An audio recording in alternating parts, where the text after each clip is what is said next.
பார்த்தோம் இல்லையா, முன்னாடியே பார்த்துருப்போம்.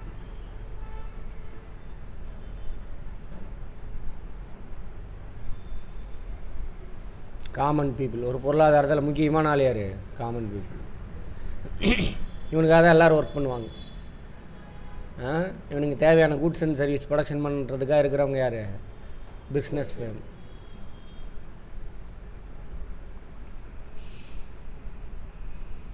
இந்த பிஸ்னஸ் ஃபேமில் ஒரு முக்கியமான பாட்டு தான் யார்? நிதி நிறுவனங்கள், ஃபினான்சியல் இன்ஸ்டிடியூஷன்ஸ். நிதி நிறுவனங்கள். நிதி நிறுவனங்கள்லாம் யாருன்னு பார்த்தோம்? இந்த பிஸ்னஸ் ஃபேமில் அவன் ஒருத்தன், சர்வீஸ் ப்ரொவைட் பண்ணுறவன். நிதி நிறுவனங்கள்.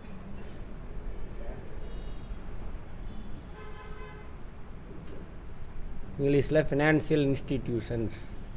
அப்படின்னா என்ன வேலைன்னு பார்த்தோம்? அவனுக்கு பார்த்தோமே, அவனோட வேலை என்ன?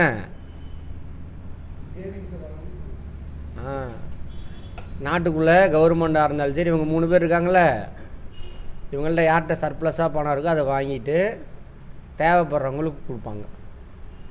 திரும்ப அதை வாங்கி அவங்கள்ட்டே செட்டில் பண்ணுவாங்க. அதான் யார்? ஃபினான்சியல் இன்ஸ்டிடியூஷன்ஸுடைய வேலை.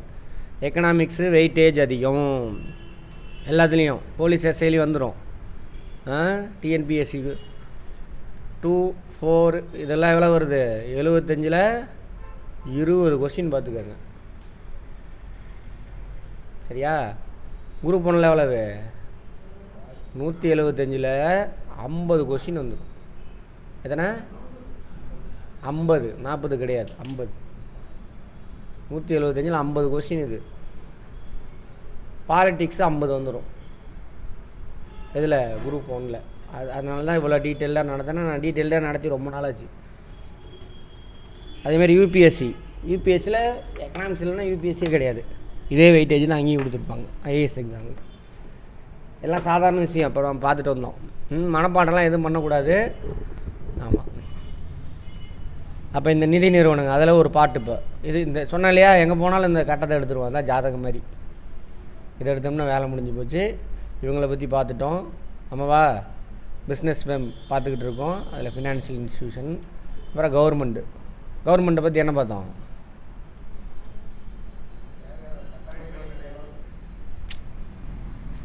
அவனுக்கு எப்படி வருமானம் வருது, அதில் எப்படி வகைப்படுத்துகிறாங்க எல்லாம் பார்த்தோமா? ஃபிஸ்கல் பாலிசி பார்த்தோமா? அதை இவனோடத்தை பார்த்தாச்சு. அடுத்து காமன் பீப்புளுக்கு வருமானத்தை பற்றி பார்த்தோமா? என்னது பார்த்து முடிச்சிட்டோம். என்னது?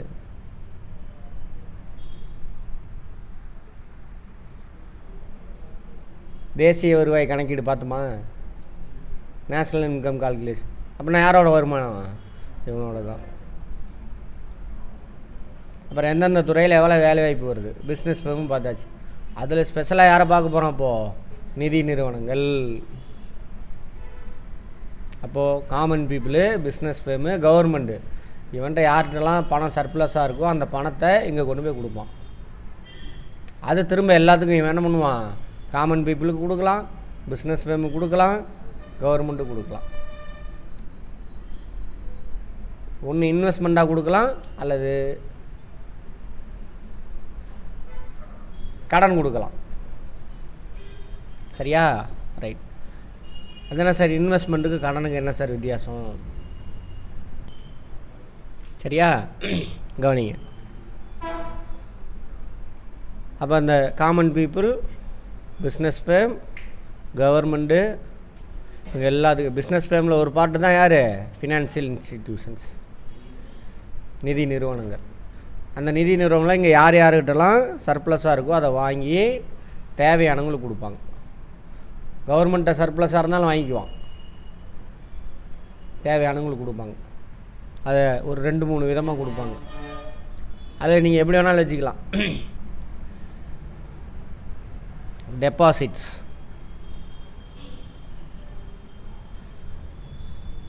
சர்ப்ளஸாக இருக்கிறவன்கிட்டருந்து வாங்கிட்டு தேவைப்படுறவனு கடன் கொடுப்பான். டெபாசிட்ஸ், வைப்புகள். இது பேங்க் இந்த வேலையை பண்ணும். வங்கிகள் உன்கிட்ட பணம் இருக்குது, கொண்டு போய் என்ன பண்ணலாம்? பேங்கில் வச்சுருக்கலாம். அது பேர் டெபாசிட்ஸ். இதெல்லாம் தான் பார்க்க போகிறோம். நிறையா இருக்க மாதிரி இருக்கும், ஆனால் ஒன்றுமே கிடையாது. எல்லாம் நம்மளை சுற்றியில் நடக்கிறது. வங்கி இந்த வேலையை செஞ்சுக்குவோம். அதாவது டெபாசிட் வைக்கிறேன்னா கடன் கொடுக்குறேன்னு அர்த்தம். ஓகேவா? அடுத்து கிரெடிட்னாலும் அதே கதை தான், கடன். இன்னொன்று, நீ யாருக்கு கடன் கொடுக்கலாம்? உங்கள்கிட்ட பணம் இருக்கிறத கவர்மெண்ட்டுக்கு கொடுக்கலாம், பேங்க்குக்கு கொடுக்கலாம், பொதுமக்களுக்கு கொடுப்பியா? கொடுக்கலாம், கடன் கொடுக்கலாம். கடன் கொடுக்கும் பொழுது உனக்கு பத்திரம் எழுதி கொடுப்பான். அதுக்கு பேர் தான் என்னது? பாண்டு. பார்த்தோமா? கடன் ஈட்டு பத்திரம், டிபென்ச்சர்,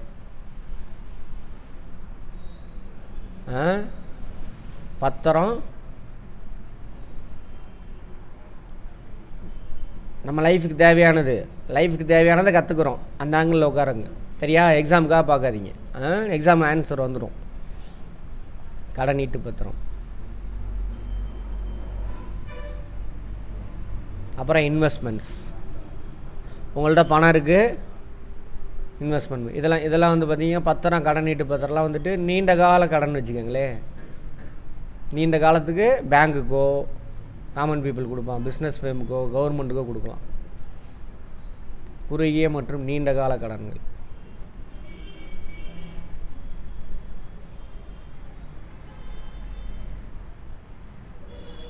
சரி, குறுகிய மத்திய டெபாசிட்ஸ் பார்த்தீங்கன்னாக்க எல்லாமே குறுகிய காலம், மத்திய காலம் ரெண்டு இருக்கும். குறுகிய காலம்னா நீங்கள் ஒரு வருஷத்துக்குள்ளே கொடுக்குறீங்க, ஒரு வருஷத்துக்குள்ளே அந்த பணத்தை ரிட்டர்ன் வாங்கிடுவீங்க. அது வந்து குறுகிய காலம். இங்கிலீஷில் ஷார்ட் டேர்ம் இன்வெஸ்ட்மெண்ட் அல்லது கிரெடிட் அல்லது லெண்டிங், எப்படி வேணாலும் வச்சுக்கலாம். எல்லாமே கேட்பான், பார்த்துக்கோங்க.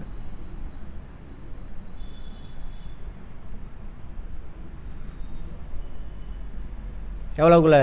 1 இயர்க்குள்ளே, ஒரு வருடத்திற்குள் கொடுத்ததை ரிட்டர்ன் வாங்கிடுவீங்க. நாளைக்கே கூட வாங்கலாம், 6 மாதம் கழித்து வாங்கலாம், மேக்ஸிமம் 1 வருஷம், வித்தின் 1 இயர். அதே மத்திய காலம்னு வச்சுக்கோங்க. கொடுக்குறீங்க, 1 வருஷத்தில் அந்த 5 வருஷத்துக்குள்ளே ரிட்டர்ன் வாங்கினீங்கன்னா அது மத்திய காலம், மீடியம் டேர்ம்.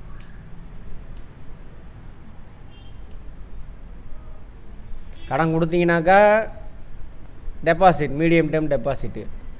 கடன் வாங்கினீங்க அப்படின்னா மீடியம் டேர்ம் கிரெடிட், மத்திய கால கடன். சரியா? ரைட்.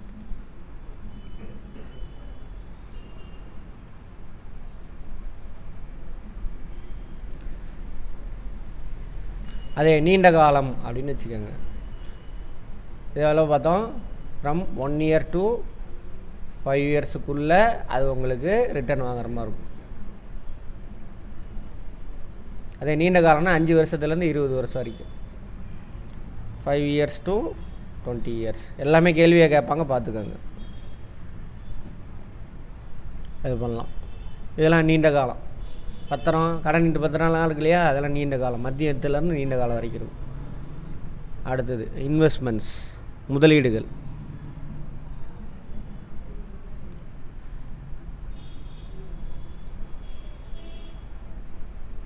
உங்கள்கிட்ட பணம் இருக்குது, நீங்கள் என்ன பண்ணலாம்? பார்த்தோம் இல்லையா, ஷேராக பிரித்து போடுறது, அதை பற்றி பேசணும்ல. உங்களுக்கு தானே பேசணும். ஷேர்னால் என்னென்னு பார்த்துட்டோம்ல. ஷேர் மார்க்கெட் அதெல்லாம் பார்த்தாச்சு இல்லை?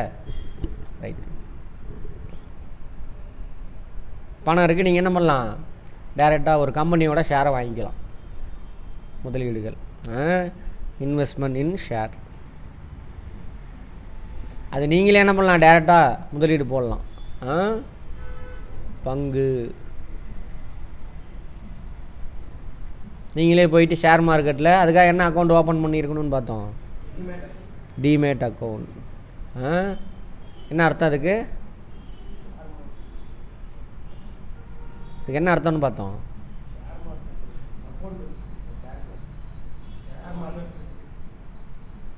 சொன்னேனே அது. ஓகே, இதுக்கு ஃபுல் ஃபார்ம் என்னன்னு கேட்குறேன். டிமேட் எடுத்து பாருங்கள். இதெல்லாம் தான் கேள்வி கேட்பான். நீ என்ன புக்கை போய் தேடி தேடி படிக்க போகிறீங்க? ஒன்றும் தேவையில்லை. அப்புறம் கேட்டோன்னா அதை உட்காந்து மனப்பாடம் பண்ணுறது அப்படி இருக்காதீங்க. டிமேட் அக்கௌண்ட் ஓப்பன் பண்ணிட்டா நீங்களே வாங்கிக்கலாம். அல்லது உங்கள்கிட்ட பணம் இருக்குது, ஷேர் மார்க்கெட்டை பற்றி எனக்கு தெரியாதுங்க, ஏன்னா அது வாட்ச் பண்ணும், திடீர்னு இறங்கும் திடீர்னு ஏறும். வருதா நியூஸில் பங்குகள் விலை பயங்கரமான கடும் சரிவு, இவ்வளோ லாஸு, அதில் இந்த பங்கோட விலை என்னாச்சு பயங்கரமான உயர்வு, இவ்வளோ வருமானம் அப்படின்னு. லாஸ் ஆனால் உனக்கு லாஸு. அதனால் உன்கிட்ட பணம் இருக்குது, ஆனால் எதில் ஷேர் மார்க்கெட்டை பற்றி எனக்கு தெரியாது. ஸோ நீ என்ன பண்ணலான்னாக்கா, இன்னொரு கம்பெனி இருக்குது அதுக்குன்னு, அவன் உன் சார்பில் இன்வெஸ்ட்மெண்ட் பண்ணுவான், நீங்கள் அவன்கிட்ட கொடுத்துடணும். அவன் உங்கள் சார்பில் என்ன பண்ணுவான், ஷேரில் போடுவான், அவனுக்கு அதை பற்றி நாலேஜ் இருக்கும். அந்த மாதிரியான கம்பெனிக்கு பேர் என்னது, மியூச்சுவல் ஃபண்ட்ஸ். அதுக்கு பேர் என்னது, மியூச்சுவல் ஃபண்ட். பரஸ்பர நிதியம்.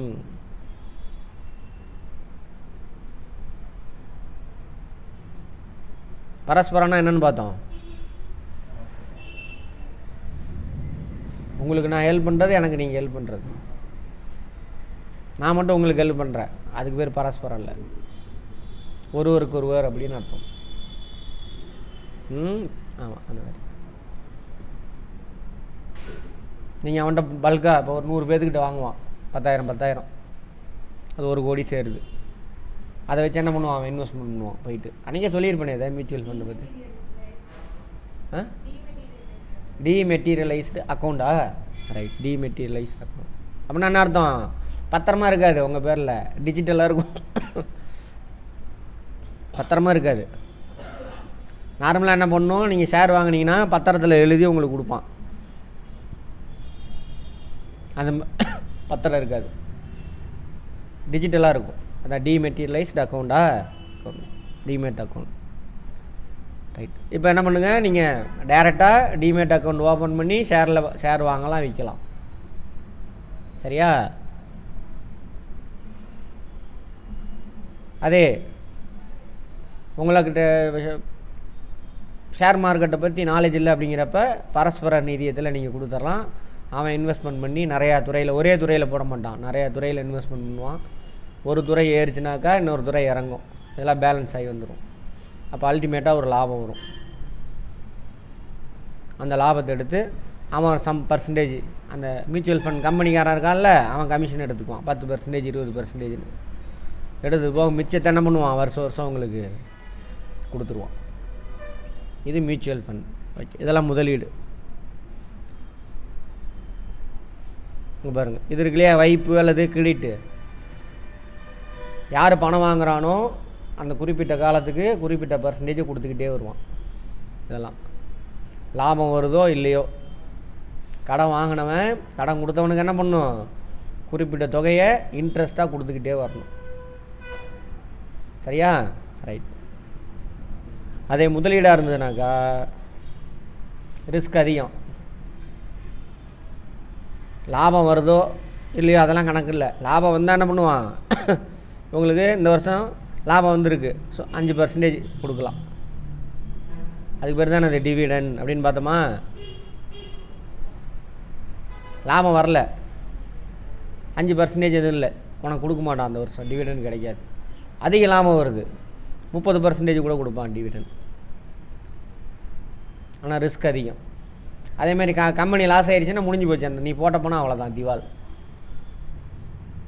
பட் கடன் வந்துட்டு கம்பெனி லாஸ் ஆனாலும் உங்கள் கம்பெனியோட சொத்தெல்லாம் விற்று ஃபஸ்ட்டு கடங்காரனுக்கு கொடுப்பீங்க, மிச்சம் இருந்தால் லாபம் முதலீடு போட்டவனு கொடுப்பான். புரிஞ்சுதா? அந்த மாதிரி இது ரிஸ்க்கு அதிகம், பட் ப்ராஃபிட் அதிகம்.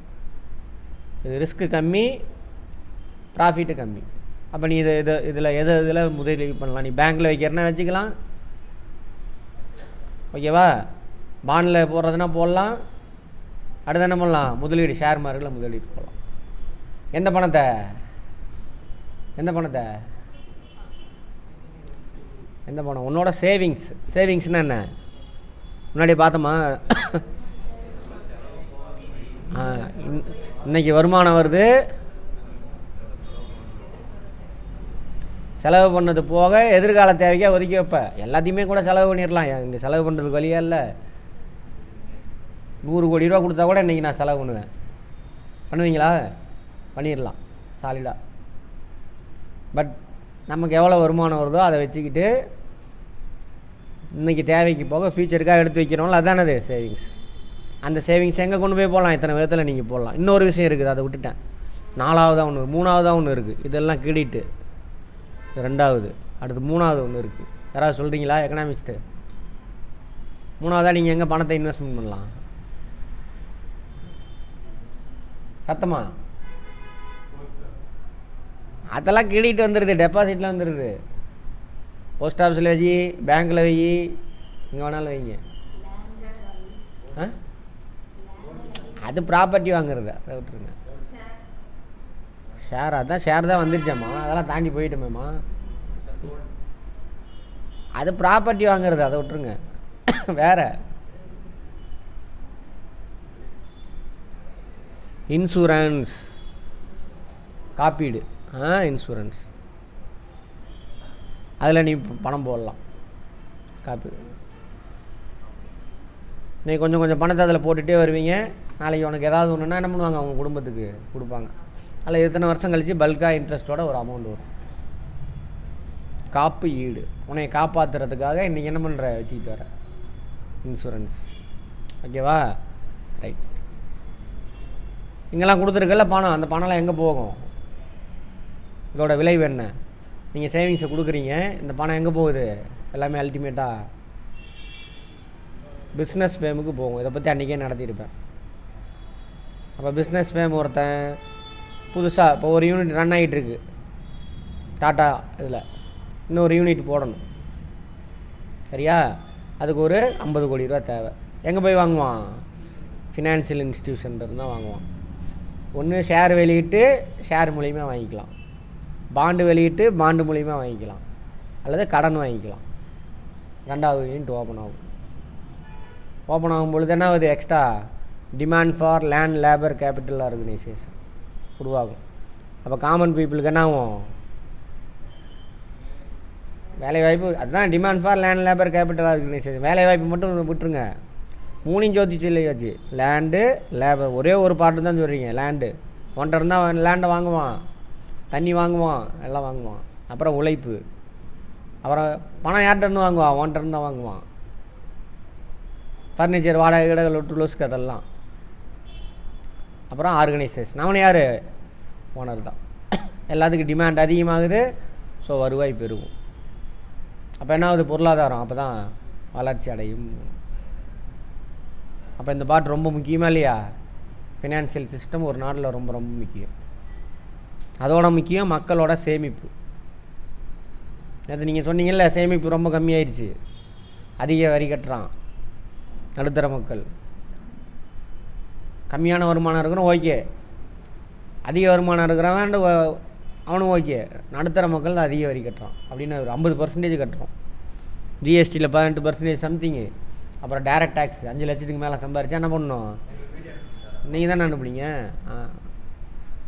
40% வர வருமானத்தில் 40% பொது செலவுக்காக கொடுத்துட்றான். சரியா? ஆமாம், அந்த மாதிரி. சரி, அப்போ என்ன ஆகும்? சேவிங்ஸ் குறைஞ்சிரும். சேவிங்ஸ் குறைஞ்சா என்ன ஆகும்? டைரக்ட் டேக்ஸ் கட்டினது போக மிச்சம் தான் என்ன பண்ண முடியும்? செலவு செய்ய முடியும். சேவிங்ஸ் குறைஞ்சிரும்.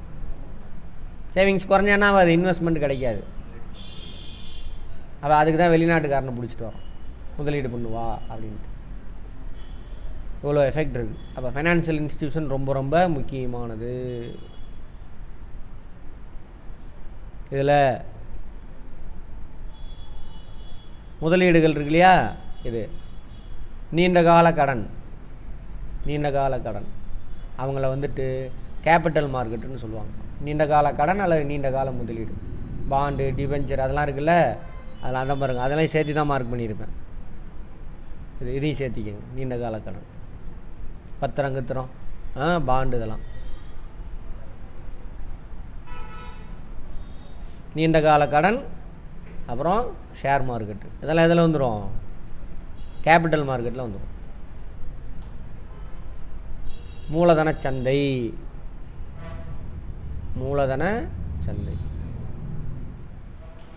நீண்ட கால கடன் கொடுக்குறவங்க ஷேர் மார்க்கெட்டு, அதெல்லாம் அதில் வந்துடும். குறுகிய மத்திய கால கடன் கொடுக்குறான்ல, அவன் இதில் வந்துடுவான், மணி மார்க்கெட்டில், பணச்சந்தையில் வந்துடுவாங்க. குறுகிய மத்திய கால கடன் என்ன அர்த்தம்?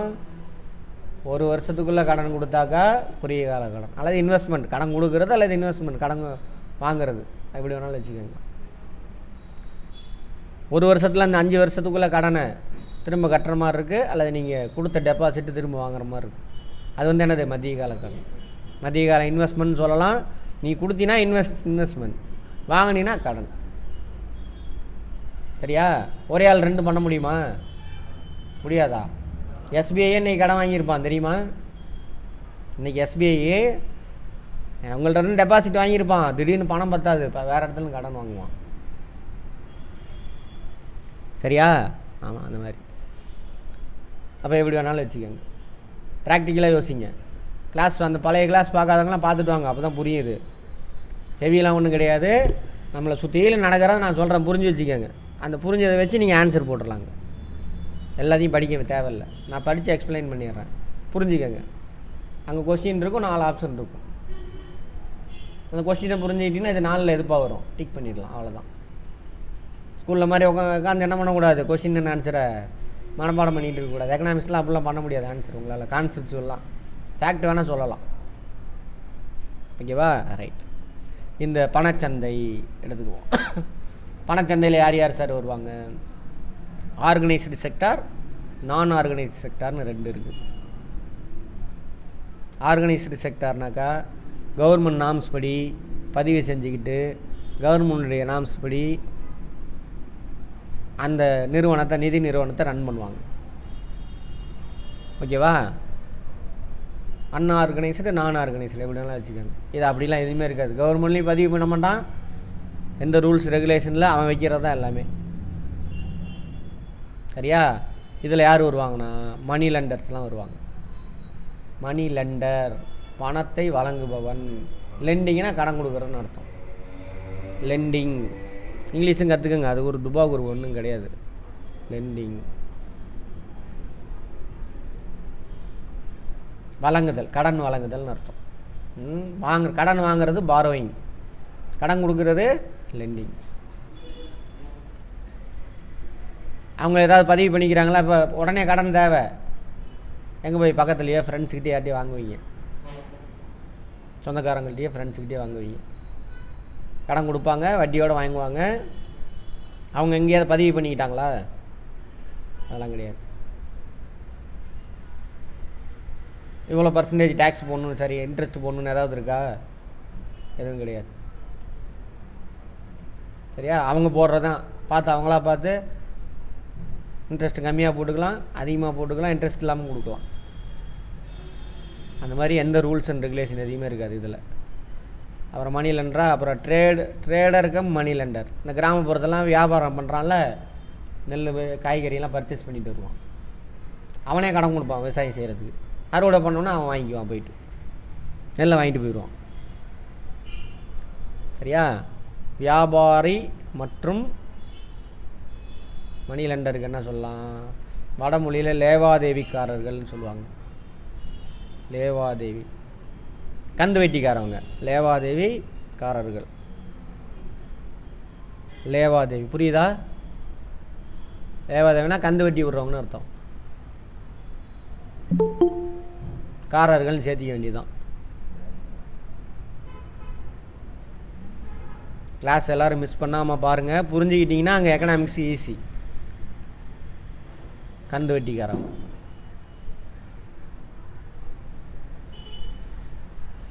இவங்களாம் இதில் வருவாங்க, நான் ஆர்கனைஸ்டு செக்டர். இந்தியாவில் மணி மார்க்கெட்டில் குறுகிய மத்திய கால கடன் கொடுக்கக்கூடிய மணி மார்க்கெட்டில்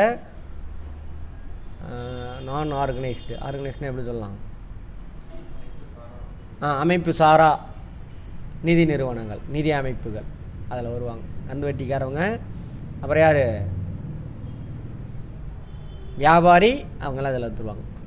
வியாபாரத்தோடு சேர்ந்து என்ன பண்ணுவாங்க? அடுத்து ஆர்கனைஸ்டு செக்டர், அதில் யார் வருவாங்கன்னா பேங்கிங். அப்போ இந்தியாவில் எந்த நாடாக இருந்தாலும் சரி, அந்த நாட்டில் குறுகிய மற்றும் மத்திய கால கடன் வழங்கக்கூடிய அமைப்பில் ஆர்கனைஸ்டு செக்டாரில் யார் வந்துடுவாங்க? பேங்கிங் வந்துடுவாங்க, வங்கிகள்.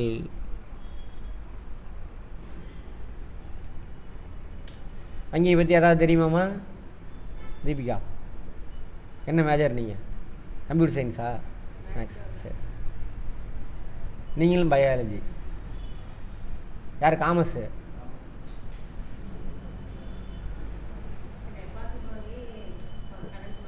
Very good. டெபாசிட். இப்போ பொதுமக்கள்கிட்ட யார்ட்டையா சர்ப்பில், பொதுமக்கள் மட்டும் இல்லை, அந்த 3 பேர் இருக்கான்ல, யார் யார் 3 பேர்? ஆமாம்,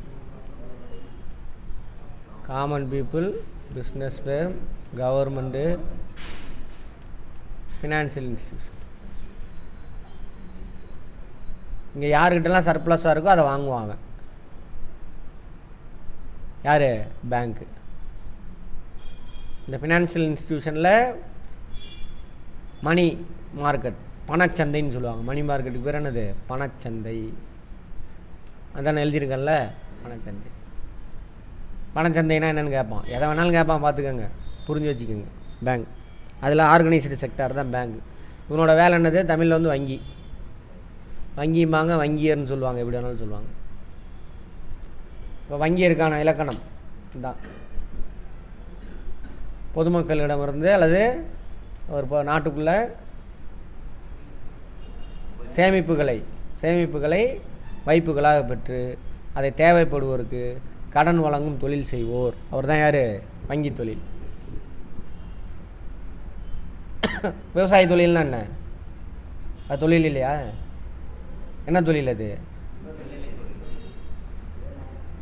பயிரையோ தாவரங்களையோ விலங்குகளையோ வளர்த்து அது மூலியமாக பலன் பெறுறாங்க. அவன் தான் யார்? விவசாய தொழில். ஹோட்டல் தொழில், ஃபுட்ஸ் அண்ட் சர்வீஸ். அந்த வார்த்தையெல்லாம் தூக்கி போடுங்க. இங்கே வாங்க, ப்ராக்டிக்கலாக சொல்லுங்கள் ஃபஸ்ட்டு. உணவுப் பொருளை உற்பத்தி பண்ணி விற்று அது மூலிமா லாபம் சம்பாதிக்கிறாங்க. சரியா? எல்லாமே தொழில் தான். ஆமாம், சரி. அது வங்கி தொழில். வங்கி என்னென்ன அர்த்தம்? சேமிப்புகளை வைப்புகளாக பெற்று தேவைப்படுறவனுக்கு கடன் கொடுக்குறவன். அவன் தான். கடன் கொடுத்ததோடு நிற்காது, அதை வட்டியோட ரிட்டர்ன் வாங்கி அவன் கொஞ்சம் கமிஷன் எடுத்துக்கிட்டு கடன் டெபாசிட் பண்ணாலும் அவனுக்கு கொடுக்கணும். சரியா? இப்போ எக்ஸாம்பிள், இப்போ நான் எஸ்பிஐ, நீங்கள் டெபாசிட் பண்ணுவீங்க. எத்தனை விதமான டெபாசிட்டுக்கு நடத்திட்டேன்னா உங்களுக்கு நடத்திட்டுப்பேன், உங்களுக்கு நடத்திருக்க மாட்டேன். நடத்துண்ணா எத்தனை வகையான டெபாசிட் இருக்குது? 4 வகையா? வந்துட்டிங்களா? நடத்தியாச்சு, அப்போ விட்டுங்க, அந்த வேலை முடிஞ்சு போச்சு. கிளாஸ் அட்டன் பண்ணாதான் போய் வரிசையாக அட்டன் பண்ணிட்டு வந்துடுங்க. எஸ்பிஐ 4 விதமான டெபாசிட் இருக்கும். அதை வாங்கி அவனே வச்சுக்க மாட்டான். இப்போ 100 ரூபா அங்கேருந்து வாங்குறான் டெபாசிட்டாக. கிளாஸ் அட்டன் பண்ணாதான் டக்குன்னு அட்டன் பண்ணிட்டு வாங்க, அடுத்து அந்த டைம்லாம் யூஸ் பண்ணுவோம், அப்போ தான் புரியும், எல்லாம் புரியாது. 100 ரூபாய் டெபாசிட் வாங்குகிறேன், அந்த 100 ரூபாய் என்ன பண்ணுறேன்? கடன் கொடுக்குறேன். திரும்ப வட்டியோட 10% வட்டின்னு வச்சுக்கோங்க. வருஷத்துக்கு வட்டி 10%னாவே அதுக்குள்ளே 1 வருஷத்துக்குன்னு அர்த்தம். 10% வட்டினா என்ன அர்த்தம்? 1 வருஷத்துக்குன்னு அர்த்தம். கந்து வட்டிக்காரங்க கொடுக்குற அது கதை இல்லை, அது மாத வட்டி, 4 வட்டி. சாயந்தரம் காலையில் வாங்கி சாயந்தரம் வாங்கினா 10% வரும். அதெல்லாம் வேறு வட்டி. வியாபாரிகள்லாம் அப்படி தான் பண்ணுவாங்க, அதை விட்டுருங்க. இது நார்மலாக தனி வட்டி 10% அப்படின்னா எவ்வளவுக்கு? 1 வருஷத்துக்கு. இப்போ 100 ரூபாய் உங்கள்கிட்ட வாங்குகிறான், 100 ரூபாய் இன்னொருத்தன்ட்ட 1 வருஷத்துக்கு கொடுத்து ரிட்டன் வாங்குறான். ரிட்டன் வாங்கும்பொழுது எவ்வளோ வாங்குவான்? 110 ரூபாய் வாங்குவான். வாங்கிட்டு அவன் கமிஷன் ஒரு 2% எடுத்துக்கணும். எது கமிஷன் எடுக்கணும்? சம்பளம் கொடுக்கணும். வேலை செய்கிறாங்களா? சம்பளம் கொடுக்கணும், கரண்ட் பில்லு கட்டணும், வாடகை கட்டணும். அப்புறம் அந்த பேங்க்கில் இன்வெஸ்ட்மெண்ட் பண்ணியிருக்கான்ல, அவனுக்கு என்ன பண்ணணும்? ப்ராஃபிட்டு கொடுக்கணும். அதெல்லாம் அந்த 2% எடுத்துக்குவான். 8% ரிட்டன் யார்கிட்ட கொடுத்துருவான்? அவன்கிட்ட கொடுப்பான். இந்த வேலையை செய்கிறவன் தான். இந்த தொழிலுக்கு பேர் தானே அது வங்கி தொழில். ஓகேவா? இதில் என்னென்ன வங்கி சார் இருக்குது? சப் மார்க்கெட், அதை பற்றி பார்ப்போம். சப் மார்க்கெட்னா ஒன்றும் இல்லை, ஒரு பேங்க் இன்னொரு பேங்க்குக்கிட்ட வாங்கிக்குவான். சரியா? துணைச்சந்தை தமிழில் சொன்னல. அப்போ எஸ்பிஐ கிட்ட பணம் இல்லை, திடீர்னு பக்கத்தில் கனரா பேங்க் இருக்கும். மேனேஜர், எனக்கு கொஞ்சம் பணம் வேணும் கொடுங்க, அங்கேருந்து வாங்கிக்குவான். அடுத்த நாள் கொடுத்துருவான், அல்லது 1 வாரம் 10 நாள் அந்த நாளைக்கு வட்டி கொடுத்துருவாங்க. அது வந்து சப் மார்க்கெட், அதை விட்டுருங்க. இந்த பேங்கிங்கை 2ஆக பிரிக்கிறாங்க, cooperative banking, commercial bank. Cooperative பற்றி முன்னாடி சொல்லியிருப்பேனே, நுகர்வோர் கூட்டுறவு சங்கத்தை பற்றி சொன்னேன்னா, நுகர்வோர் கூட்டுறவு சங்கம் என்ன சேல் பண்ணும், என்ன பிஸ்னஸ் அவனோடது? அது ரெண்டை தவிர வேறு எதுவுமே இல்லை. அதை விட்டுருங்க, ஸ்பெசிஃபிக்காக சொல்லுங்கள். எல்லாமே அது ரெண்டில் அடங்கிடும். உலகத்தில் உள்ள பிஸ்னஸே அதில் அடங்கிடும். அதிலே தப்பாதீங்க. பலசர கடை நடத்துவான், சொன்ன தானே உங்களுக்கு. அதான் நுகர்வோர் கூட்டுறவு சங்கம். அது மாதிரி பேங்க்கு நடத்தலாம். இந்த ஏரியாவில் இருக்கக்கூடிய விவசாயிகள் அல்லது சிட்டியாக வியாபாரிகள் இவங்கெல்லாம் ஒன்று சேர்ந்து ஒரு சங்கத்தை ஆரம்பிச்சிக்கலாம், பேங்க்கை. அந்த பேங்க் என்ன பண்ணும், அவங்களுடைய உறுப்பினர்கள்கிட்ட பணத்தை வாங்கி தேவைப்படுறவனுக்கு கடன் கொடுக்கும். டெபாசிட் வாங்கி அவங்களுடைய உறுப்பினர் தான் யார், ஓனரு, கடன் கொடுக்கும். அதான் இந்த என்னது கோஆப்ரேட்டிவ் பேங்க். இப்போ கோஆப்ரேட்டிவ் பேங்க்கில் ஓனரு கஸ்டமர் 2 பேரும் ஒருத்தன். கோஆப்ரேட்டிவ்ங்கிறது தனியாராக அரசாங்கத்துதா? அரசாங்கத்துதா. எத்தனை தடவை சொல்லுதா, தனியாருது. முதலீடு யார் போடுறா அதில்? மெம்பர்ஸு. அவன் தான் ஓனர், மெம்பர் தான் ஓனர். சரியா? அன்றைக்கி தானே பார்த்தோம் ஓனர்ஸ்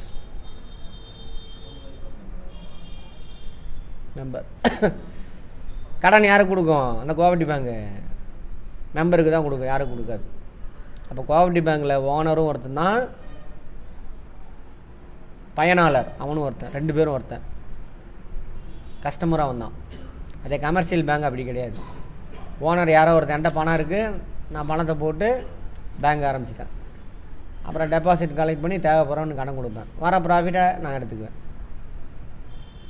இங்கே யார் ஓனர்? வேறு ஒருத்தன், கஸ்டமர் வேறு ஒருத்தன், வாடிக்கையாளர். வாடிக்கையாளர்னு யாருமா? சத்தமா டிரான்ஸ்லேஷன்லாம் நானே பண்ணிக்கிறேன். Very good.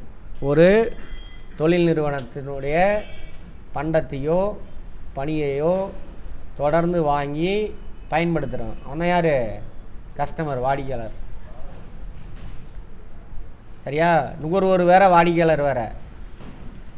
வாங்கி ஒரு தடவை பயன்படுத்துகிற நுகர்வோர் ஓகே, தொடர்ந்து நீ பயன்படுத்துகிறனால தான் யார்? வாடிக்கையாளர். இதே வாடிக்கையை வச்சுருக்கிறான்னு சொல்கிறாங்கல்ல, நம்ம ஒவ்வொரு வார்த்தையும் புரிஞ்சு கரெக்டாக யூஸ் பண்ணணும். நம்ம ஏதோ ஏன்னா தானே அவரே அடிச்சு விட்டு போயிட்டே இருக்கிறானுங்க, பேசிக்கிட்டே இருக்கிறானு, என்ன பேசுகிறானே தெரிய மாட்டேங்குது. டிவியில் உட்காந்து கத்திட்டு கிடக்குறானுங்களா?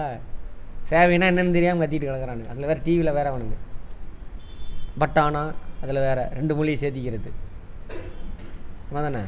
சரி, கரெக்டாக அந்த வார்த்தையை யூஸ் பண்ணணும்.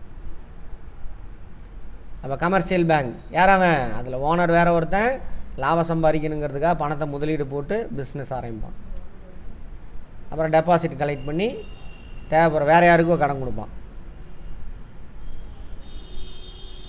சரியா? அது மூலிமா அந்த பிஸ்னஸ் பண்ணுறான் யார்? Commercial bank. அதில் 2 வகை இருக்குது. இங்கே மனப்பாடம் பண்ணுறதுக்கு ஒன்றுமே கிடையாது. அதில் 2 வகை இருக்குது. Public sector. பப்ளிக் செக்டார்னு என்னென்னு பார்த்தோம், பொதுத்துறை நிறுவனம் அல்லது நேஷ்னலைஸ்டுன்னு பார்த்தோமா? என்னது இது?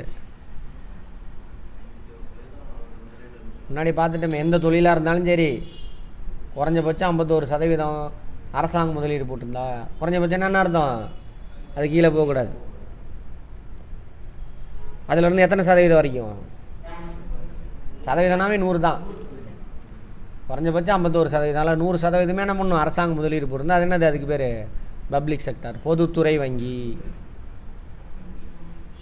பொதுத்துறை வங்கி எத்தனைமா இருக்குது? 21 குறையல.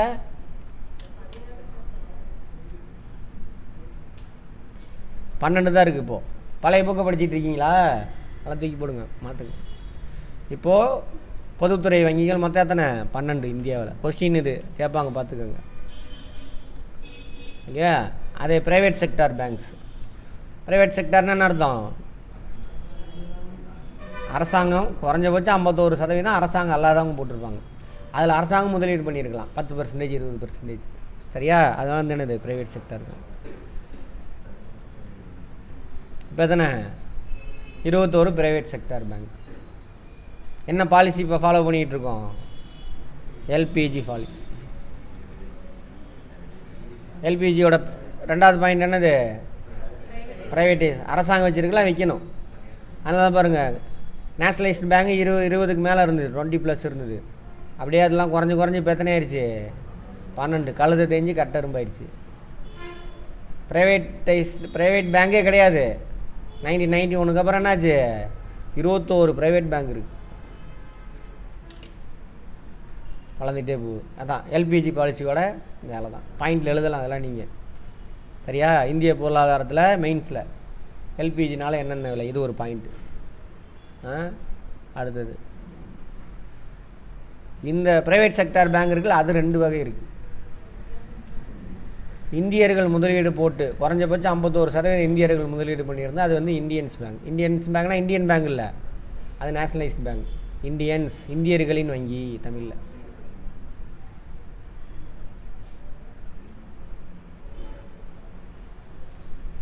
சரியா? இது ஃபாரினர்ஸ் பேங்க். குறைஞ்சபட்சம் 51% வெளிநாட்டுக்கு பேங்க், அதாவது வெளிநாட்டு பேங்க்கு இங்கே வந்து ஆரம்பிச்சிருப்பான். அது வந்து ஃபாரினர்ஸ் பேங்க். ஒரே நிமிஷம் கவனிங்க. 21 வந்து இந்தியன்ஸ் பேங்க், இந்தியர்கள் முதலீடு பண்ணுது. 45 பேங்க் வந்து ஃபாரினர்ஸ் பேங்க், வெளிநாட்டு பேங்க் தான் அதிகம். அதான் குளோபலைசேஷன். புரியுதா? ப்ரைவேட் பேங்க் மொத்தம் எவ்வளவு? 21. 46 பேங்குங்க. 66 பேங்கு. இந்தியர்களோட வங்கி மட்டும் 21, வெளிநாட்டுக்காரன் வங்கி எவ்வளவு? 45. அப்போ எவ்வளவு? 66 வங்கிகள் மொத்தம். அது போக எஸ்எஃப்பி,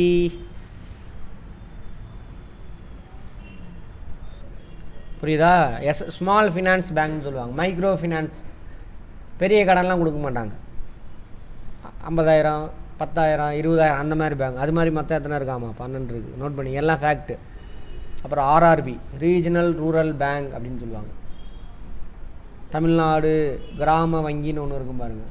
முன்னாடி பழைய பேர் வந்து பாண்டியன் பேங்க்கு, பல்லவன் பேங்க்னு இருக்கும்.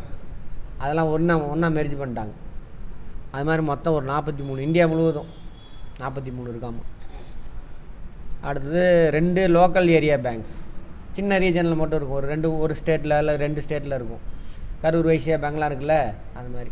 அது ஒரு 2. டோட்டல் எவ்வளோ இருக்குது? 141 வங்கி இருக்காமா. இதில் கோஆபரேட்டிவ் பேங்க் வரலையே. சரி, இதில் வந்துட்டு 141 பேங்க், கோஆபரேட்டிவ் பேங்க் இல்லாமல் கமர்ஷியல் பேங்க். சரியா? ரைட். அதில் பார்த்தீங்கன்னா 131 பேங்க் வந்துட்டு ஷெட்யூல்டு பேங்காக இருக்குது. ஷெட்யூல்டு பேங்க்னா என்ன சார்? அட்டவணை. அதை நான் கேட்கல. எந்த அட்டவணை? ஆர்பிஐனுடைய ஆக்ட் இருக்கு இல்லையா, ஆர்பிஐ ஆக்ட்டு, அதில் ஒரு அட்டவணை 2 என்னன்னு தெரில, எனக்கு ஞாபகம் இல்லை, சொல்கிறேன். அந்த ஷெட்யூலில் வந்துட்டு இந்த பேங்க்கோட நேம்லாம் இருக்கும். ஃபஸ்ட்டு ப்ரியாரிட்டி கொடுப்பாங்கன்னு வச்சுக்கோங்களேன். ஆர்பிஐ ஹெல்ப் பண்ணுறாங்கன்னு வச்சுக்கோங்க, இந்த பேங்க்கில் உள்ளவங்க தான் ஃபஸ்ட்டு ஹெல்ப் பண்ணுவான். அது மாதிரி மொத்தம் ஷெட்யூல்டு பேங்க் எத்தனைமா? 137. 4 மட்டும் தான் நான் ஷெட்யூல்டு பேங்க். கேள்வி ஒன்றும், இந்தியாவில் மொத்தம் எத்தனை அட்டவணையிடப்பட்ட வங்கி இருக்குது? சரியா? மொத்தம் எத்தனை பேங்க் இருக்குது? ஃபாரினர்ஸ் பேங்க் மட்டும் எத்தனை? ப்ரைவேட் பேங்க் எத்தனை? ஆர்ஆர்பி எத்தனை? லோக்கல் ஏரியா பேங்க் எத்தனை? ஒவ்வொன்றும் கேள்வி பார்த்துக்கோங்க. ரைட்டுங்க வந்துடுங்க. அப்போ மணி மார்க்கெட் பார்த்தாச்சு. இப்போ மணி மார்க்கெட்டில் யார் வரா? குறுகிய மத்திய கால கடன் கொடுக்குறான், மணி மார்க்கெட்டில் வருவான்.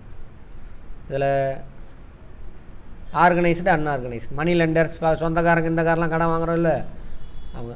ஆர்கனைஸ்டில் பேங்க் வரும். சரியா? அந்த பேங்க்கை 2ஆக பிரிக்கும். Cooperative bank, commercial bank. Commercial பேங்கை 2ஆக பிரிக்கிறாங்க. என்னது? Public sector, private sector. Private செக்டாரில் 2. இந்தியர்களோட bank, foreigners bank. Foreigners bank தான் எத்தனை இருக்குது? 45. இந்தியன்ஸ் பேங்க் வெறும், அதான் எல்பிஜி பாலிசி. அரசாங்கத்தில் பேங்க் எத்தனை மொத்தம்? 12 தான் இருக்குது இப்போதைக்கு. அவ்வளோதான், குறைஞ்சிருச்சு. 26லேருந்து அப்படியே வந்துருச்சு, 12க்கு வந்துருச்சு. ரைட்டா? இதெல்லாம் புரிஞ்சுட்டு போனால் தான் இந்தியாவோட பொருளாதார வரலாறை பற்றி படிக்கலாம். இருக்குல்ல, இப்போ சுதந்திரத்துக்கு முன்னாடி பொருளாதாரம் எப்படி, சுதந்திரத்துக்கு அப்புறம் பொருளாதாரம் 11th புக்கில் இருக்குது. இந்த கான்செப்ட்லாம் 12th வச்சுக்கிட்டு இந்திய பொருளாதாரத்தை 11th வச்சுட்டானுங்க, முட்டா போயில. இதை படித்ததுக்கப்புறம் அதை படித்தா தான் புரியும். அப்படி வச்சுட்டுக்கிறானுங்க. என்ன சொல்கிறது கேட்டால் நீட்டுன்றானுங்க. நீட்டுக்கும் பொருளாதாரத்துக்கும் என்ன சம்பந்தம்? நீட்டுன்னு தானே புக்கு மாற்றினானுங்க. ஆமாவா? எதுக்கு பொருளாதாரத்தை மாற்றினானுங்க? அப்போ தான் வரலாறு மாற்ற முடியும். அதுக்கு தான் தெரியல, நம்ம ஏதோ ஒன்று ஓடிக்கிட்டு இருக்கிறோம். பார்ப்போம், இதை முடிச்சிடலாம். இதாங்க அடுத்து போகலாமா? இதான் சிஸ்டம், இதை புரிஞ்சுக்கோங்க. இது எங்கே இருக்குதுன்னு பார்த்துட்டோம்னா பின்னாடி உங்களுக்கு அடுத்து கேபிட்டல் மார்க்கெட்டில் 2 கேபிட்டல் மார்க்கெட். மூலதன சந்தை கேட்பாங்க. மூலதன சந்தையில் எது வரும்? பணச்சந்தையில் எது வரும்? பணச்சந்தையில் யார் வருவா? பேங்க்கு. பணச்சந்தைன்னா என்ன தெரிஞ்சு? மூலதன சந்தை நீண்ட கால இன்வெஸ்ட்மெண்ட் அல்லது நீண்ட கால கடன், அதில் வருவாங்க. கரெக்டா? ரைட். இந்த 2ஆக பிரிக்கிறாங்க. Securities markets. செக்யூரிட்டிஸ்னால் எதாவது செக்யூரிட்டிஸ்னு பார்த்தோம். செக்யூரிட்டிஸ்னால் என்னது? செக்யூரிட்டிஸ்க்கு தமிழில் ஏதாவது சொன்னேன் அன்றைக்கி.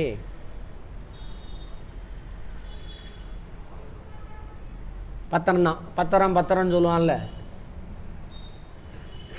இவன் பெரிய ஏதோ டாக்குமெண்ட் வச்சுருக்கான் போல. இல்லை பத்திரமே ஏதோ சொல்லுவோம், ஒரு ஜோக் வரும் பாருங்க. பத்திரம் இருக்கும். ஏதோ சரி நிறையா பணம் வச்சுருக்கான்னு சொல்லிட்டு திருடிட்டு போய் பார்த்தா ஒன்றுமே இருக்காது அதில். பத்திரம். சரி, அப்போ இதில் நீங்கள் போட்டிங்கன்னா இருக்கும், பத்திரமா இருக்கும். அதான் பத்திரம். பாண்டு எழுதி கொடுக்குறான்ல, ஷேரு, டிபெஞ்சரு, பாண்டு 3மே இதில் வரும். செக்யூரிட்டிஸ் மார்க்கெட்டில் வரும். செக்யூரிட்டிஸ் எங்கே கிடைக்கும் உங்களுக்கு? ஷேர் மார்க்கெட்டில், ஸ்டாக் எக்ஸ்சேஞ்சில் கிடைக்கும். ஓகேவா? ரைட். இதெல்லாம் கேபிட்டல் மார்க்கெட். கேட்பாங்க கேபிட்டல் மார்க்கெட்டில் எது வரும்? ஸ்டாக் எக்ஸ்சேஞ்சு, மியூச்சுவல் ஃபண்டு, இதெல்லாம் இதில் வந்துடும். அப்புறம் டெவலப்மெண்டல் ஃபினான்ஷியல் இன்ஸ்டிடியூஷன்ஸ், நீண்ட கால கடன் கொடுப்பான். ஹவுசிங் பேங்க்கு, இண்டஸ்ட்ரியல் டெவலப்மெண்ட் கார்பரேஷன், சரியா? டெவலப்மெண்ட் பேங்க் அப்படின்னு இருக்கும். தொழில் வளர்ச்சி. இப்போ ஒரு பெரிய பிளான்ட் போடணும், அதான் சொன்னால 50 கோடி ரூபா தேவை பிளான்ட். இன்னொரு பிளான்ட் போடுறதுக்கு 50 கோடியை வாங்கி 2 வருஷத்தில் கட்ட முடியுமா அவனால்? இப்போ நீண்ட காலத்துக்கு கடன் கொடுக்குறதுன்னு இருக்கும். இண்டஸ்ட்ரியல் டெவலப்மெண்ட் கார்பரேஷன் இருக்குது, இண்டஸ்ட்ரியல் டெவலப்மெண்ட் பேங்க் இருக்குது. அவன் கடன் கொடுப்பான், அவங்களாம் அதில் வருவாங்க. அடுத்தது அது போக வேறு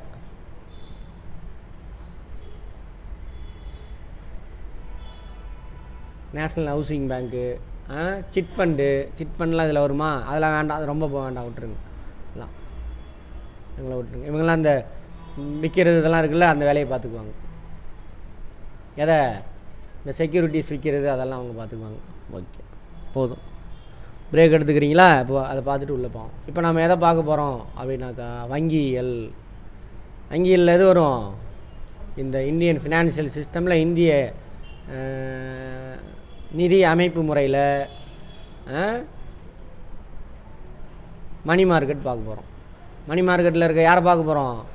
ஆர்கனைஸ்டு செக்டாரில் இருக்கக்கூடிய பேங்கை பற்றி பார்க்கும். பேங்க் ஒரு நாட்டில் ரொம்ப ரொம்ப முக்கியமானவங்க, அதான் பார்க்க போகிறோம்.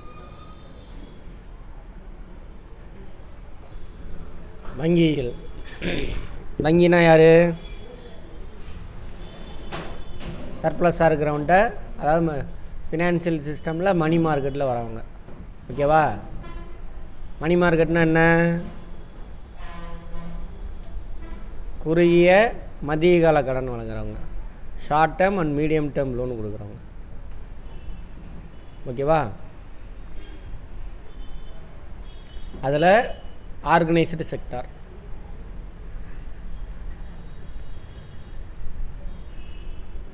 இந்தியாவில் இருக்கக்கூடிய எல்லா ஆர்கனைஸ்டு செக்டாரில் இருக்கக்கூடிய பேங்க் எல்லாத்தையும் கண்ட்ரோல் பண்ணுறவங்க யார் தெரியுமா? ஆர்பிஐ. கவர்மெண்ட் கிடையாது. யார்? ஆர்பிஐ. தனி அமைப்பு. ஆர்பிஐ பற்றி தனியாக பார்ப்போம், இதிலே வரும். Reserve bank of India. Reserve bank of India எந்த வருஷம் ஆரம்பித்தாங்க? Reserve bank of India act 1934. ஓகேவா? ஆரம்பித்த ஆண்டு எங்கே? அங்கே 2 பேர்த்த காணோம். டீ சாப்பிட போயிட்டு இன்னும் இல்லையா? சரி. ஆர்பிஐ ஆக்ட் கேட்டானது 34. எந்த ஆண்டு துவங்கப்பட்டதுன்னு கேட்டால் இது. சரி, இப்போ இதிலேருந்து போவோம். அந்த பாடத்தில் 12th இருக்குது. யூனிட் 6. அத்தியாயம், அலகு. தமிழ் வார்த்தையான அத்தியாயம்.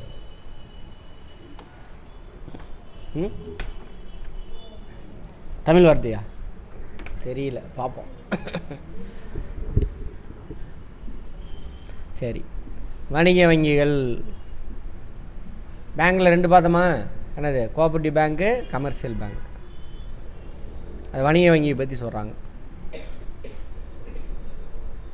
வாணிபத்திற்கான குறுகிய கால கடனை அளித்தல் மற்றும் கடன் உருவாக்கம் செய்யும் நிறுவனங்கள் ஆகும் அப்படின்னு யார் சொல்கிறா? கல்பர்ட்சன். யாருக்கு? வாணிபத்திற்கு. வியாபாரம் செய்கிறாங்கள்ல அவங்களுக்கு. தொழில் முனைவோர், 2ஆம் நிலை, 3ஆம் நிலை, முதல் நிலையும் சேர்த்திக்கணும் எல்லா தொழிலுக்கும். ஆனால் இவர் அவர் சொல்கிறார், இவரோட டெஃபினிஷன் கேட்பாங்க. இதை கொடுத்துட்டு இது யார் சொன்னது, யாரோட கூட்டுருன்னு கேட்பாங்க.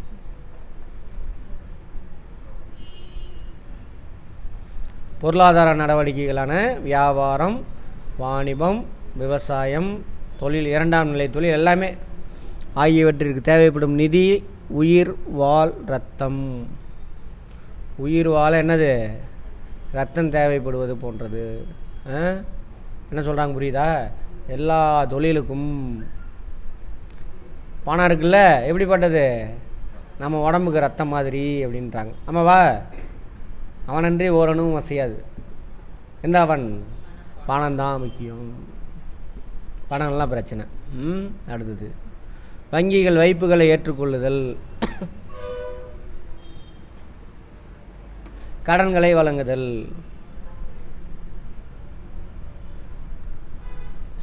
ஆகிய அடிப்படை நிதி நடவடிக்கைகள் மேற்கொள்கிறது.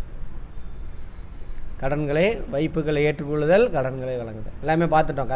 கதை புரிஞ்சு வச்சுருக்கீங்க, கரெக்டானு செக் பண்ணிவிட்டு வாங்க. நவீன வாணிபத்தின் முதுகெலும்பாக வங்கித்துறை இருக்குது. ஆமாவா? எல்லா தொழிலுக்கே வாணிபம் மட்டும் கிடையாது, எல்லாத்துக்கும் முதுகெலும்பு எது? வங்கி தான். நாட்டின் மேம்பாட்டிற்கு வங்கி அமைப்பு மிக முக்கிய பங்களிப்பு ஆகிறது. நாட்டோட மேம்பாடுனா யாரோட மேம்பாடு? மக்கள். நாடுனா அது இதெல்லாம் கிடையாது. நீ எதுக்கும் அதுக்கும் விட்டு கொடுக்காத. நம்மளை நம்ம பார்த்துக்கிட்டோன்னா அதே மாதிரி ஒவ்வொருத்தனும் பார்த்துக்கிட்டா முடிஞ்சு போச்சு. நாடு அன்றைக்கி தான் நல்லாயிருக்கும். நாடுனா யார்? எல்லா மக்களும் சேர்ந்தது தான் நாடு. இவனுக்கு வேறு மாதிரி கொண்டுட்டு போகிறானுங்க. தேசத்துக்காக நீங்கள் பாருங்கள், தேசத்துக்காக இவன் ஒரு வேலையும் செய்ய மாட்டான். இவனுக்கு சொல்கிறதெல்லாம் பார்த்து, தேசத்துக்காக இராணுவ வீரர் அங்கே கஷ்டப்படுறான், நம்மளாம் என்ன பண்ணுறோம்?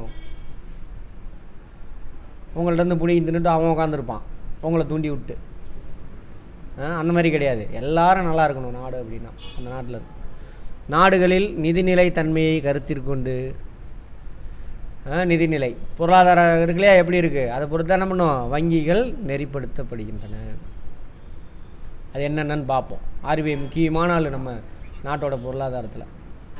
மைய வங்கியின் தோற்ற வரலாறு. மைய வங்கினா ஒரு நாட்டில் எல்லா பேங்கையும் கட்டுப்படுத்தக்கூடிய வங்கி தான் யார்?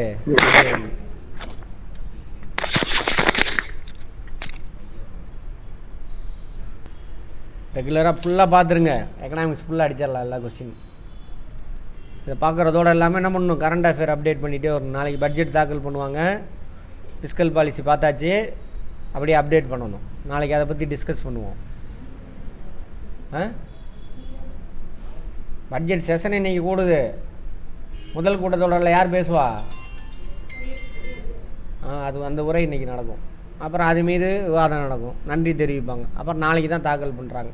அதுக்கு முன்னாடி இன்னொரு வேலை நடக்கும். முன்னாடி அதை கெடுத்து விட்டானுங்க அவனுங்க. வந்தோடனே எக்கனாமிக் சர்வேன்னு ஒன்று வெளியிடுவாங்க. இந்தியாவோட பொருளாதார நிலை எப்படி இருக்குன்னு ஒரு அறிக்கை வெளியிடுவாங்க. எக்கனாமிக் சர்வே ஆஃப் இந்தியான்னு.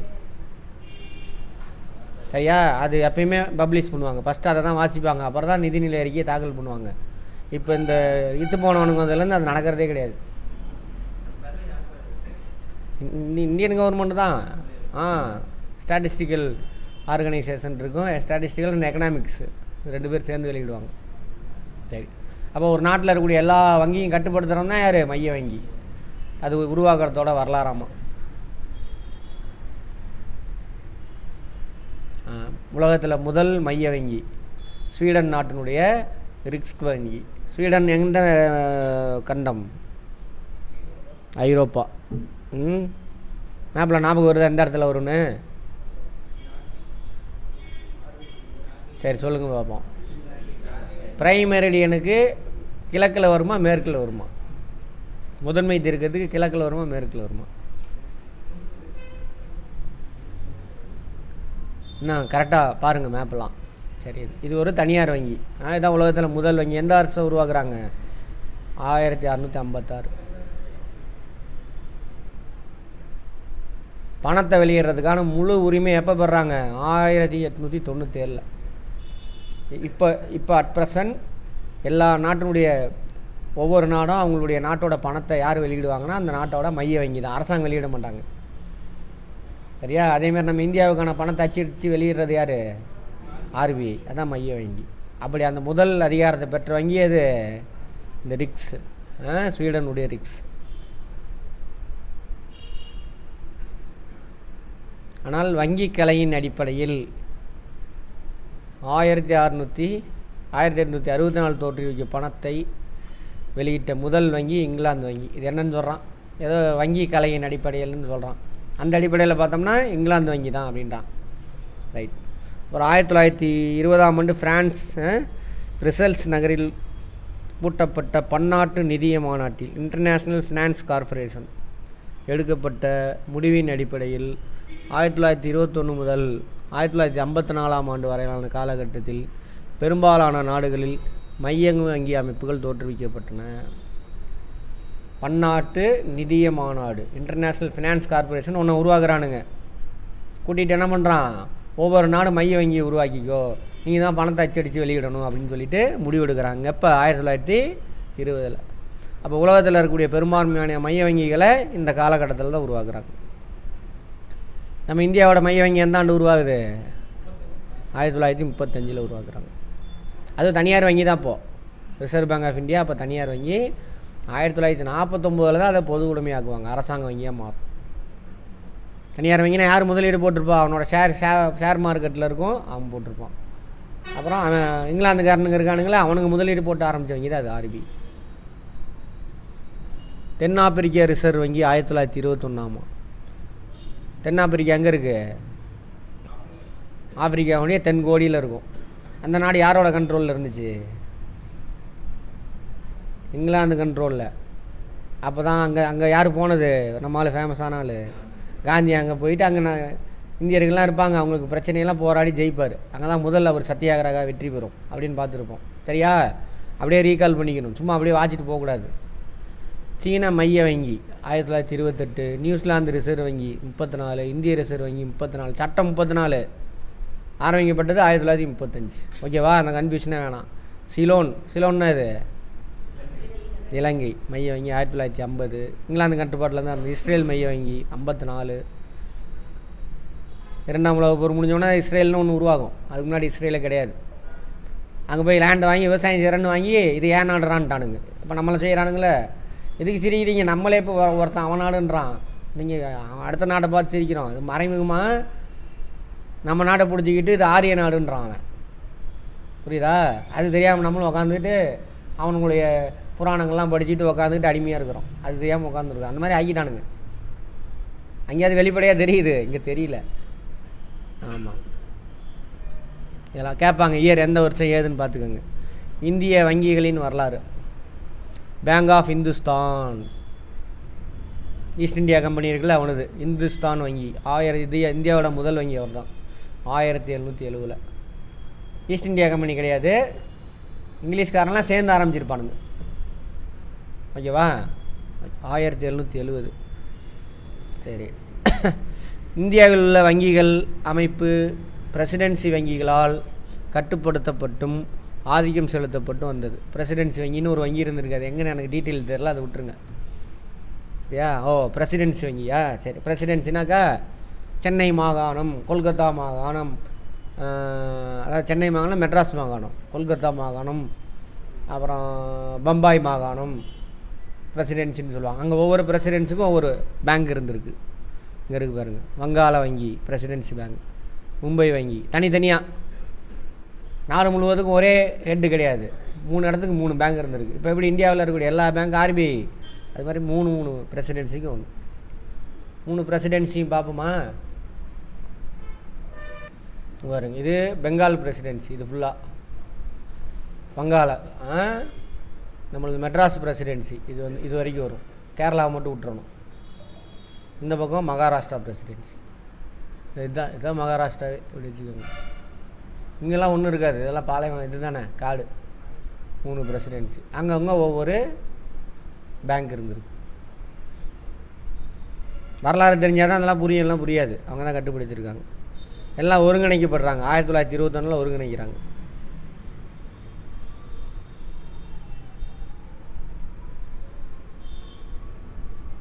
இம்பீரியல் வங்கியாக மாற்றுறாங்க, எல்லாத்தையும் ஒருங்கிணைச்சு.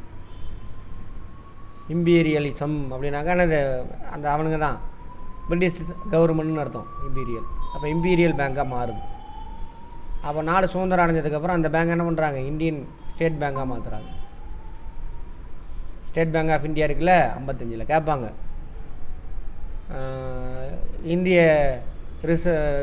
என்னது ஸ்டேட் வங்கியினுடைய பழைய பெயர் என்ன, இம்பீரியல் வங்கி. அது 3 இணைச்சி கேட்டாங்க. வங்காள பிரசிடென்சி பேங்க்கு, மும்பை பிரசிடென்சியல் பேங்க்கு, சென்னை பிரசிடென்சியல் பேங்க், மெட்ராஸ், சென்னையில் மெட்ராஸ் பிரசிடென்ட். இது எந்தெந்த ஆண்டு உருவாக்கியிருக்காங்க, 1808 அப்படியாப்பா பெங்காலில். 1840 வரலாறோட லிங்க் பண்ணிக்கோங்க. 1809 அந்த காலகட்டத்தில் என்ன நடந்தது ஏதுன்னு. அப்புறம் மும்பை பாம்பே பிரசிடென்சியல் பேங்க் 1840. 43 தான் மெட்ராஸ் பிரசிடென்சியல் பேங்க். அது 3 ஒருங்கிணைச்சி 1921 இம்பீரியல் பேங்காக மாற்றிடுறாங்க. அதுக்கப்புறம் தான் என்ன ஆகுது, அது பேர் மாற்றம் செஞ்சு இந்தியன் ஸ்டேட் பேங்க்னு சொல்லிட்டு நேஷ்னலைஸ் பண்ணிடுவாங்க. அரசாங்கம் வாங்கிக்கும், அவங்கள்ட்டேருந்து வாங்கிக்கும், பிரிட்டிஷ்காரன்ட்டு. ரைட். வணிக வங்கிகள் தெரியும். முதலீடு பணம் இருக்குது, முதலீடு போட்டு ஒரு பேங்க் ஆரம்பிச்சுக்குவான், டெபாசிட் கலெக்ட் பண்ணி லென் பண்ணுவான், கடன் கொடுப்பான். மக்களிடமிருந்து வைப்புகளை பெற்று பேரளவில் உற்பத்தி செய்வோர் பெரிய மற்றும் நடுத்தர நிறுவனங்களுக்கு கடனை அளிக்கும். பார்த்தோமா, பேங்க்கோட வேலை என்னது, பிஸ்னஸ் ஃபேமுக்கு கடன் கொடுக்கும். அவனுக்கு மட்டும் இல்லை, கவர்மெண்ட்டு கொடுப்பான், பொதுமக்கள் கொடுப்பான். பொதுமக்கள் கடன் கொடுப்பானா பேங்க்கு? அதான் கடன் தான், லோனு இங்கிலீஷில் சொல்லாதீங்க. கொடுப்பாங்களான்னு கேட்டேன். கொடுப்பாங்க. ரைட். வீடு கட்டுறதுக்கு ஜொல் லோனு, பைக் வாங்கிறது, இந்த மாதிரி எல்லா விஷயத்துக்கும் கொடுப்பாங்க.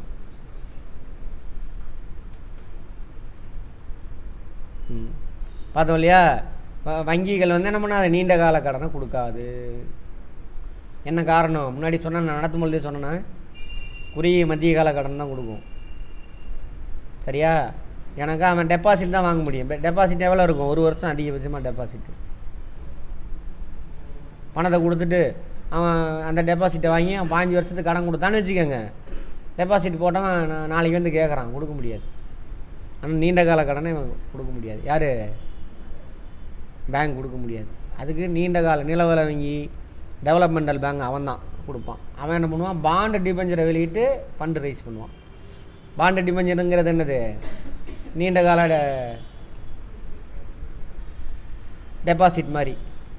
உங்கள்ட்ட பணம் இருந்தால் 15-20 வருஷத்துக்கு பணத்தை கொடுத்துட்டு பாண்டு வாங்கி. அப்போ நீண்ட கால கடன் வழங்கக்கூடிய நிறுவனங்கள் எவ்வாறு நிதியை திரட்டி கொள்கின்றனன்னு கேட்பாங்க. என்ன பார்த்திபன், எவ்வாறு? பாண்டு டிபெஞ்சர், பத்திரம், கடனீட்டு பத்திரங்களை வெளியிட்டு திரட்டிக்குவாங்க. பேங்க் மட்டும்தான் என்ன பண்ணுவான், இந்த 4 வகையான டெபாசிட் பார்த்தோம்ல, அதில் 4 வகையை 2ஆக பிரிக்கலாம். என்னென்ன 4 வகையை 2ஆக பிரிக்கலான்னு சொன்னேன். கேட்பு இட்டு வைப்பு, காலை இட்டு வைப்பு பார்த்தோமா, டிமாண்ட் டெபாசிட்டு, டேர்ம் டெபாசிட் பார்த்தோமா. மறந்துடாதீங்க, பின்னாடி அந்த வார்த்தையெல்லாம் வரும். அதை பார்த்தோன்னா ஓ இதுன்னு சொல்லணும். ரிவிஷன் பண்ணுங்கள் போயிட்டு தயவு செஞ்சு. சரி, அப்போ நீர்மைத்தன்மைன்னா என்ன அர்த்தம், பணம் கேட்குறப்ப கொடுக்கணும். அதனால் நீண்ட கால கடன் கொடுக்க மாட்டான். ஸ்டேட்மெண்ட்டில் கேட்பாங்க, பார்த்துக்கோங்க. வணிக வங்கிகளின் பணிகள்,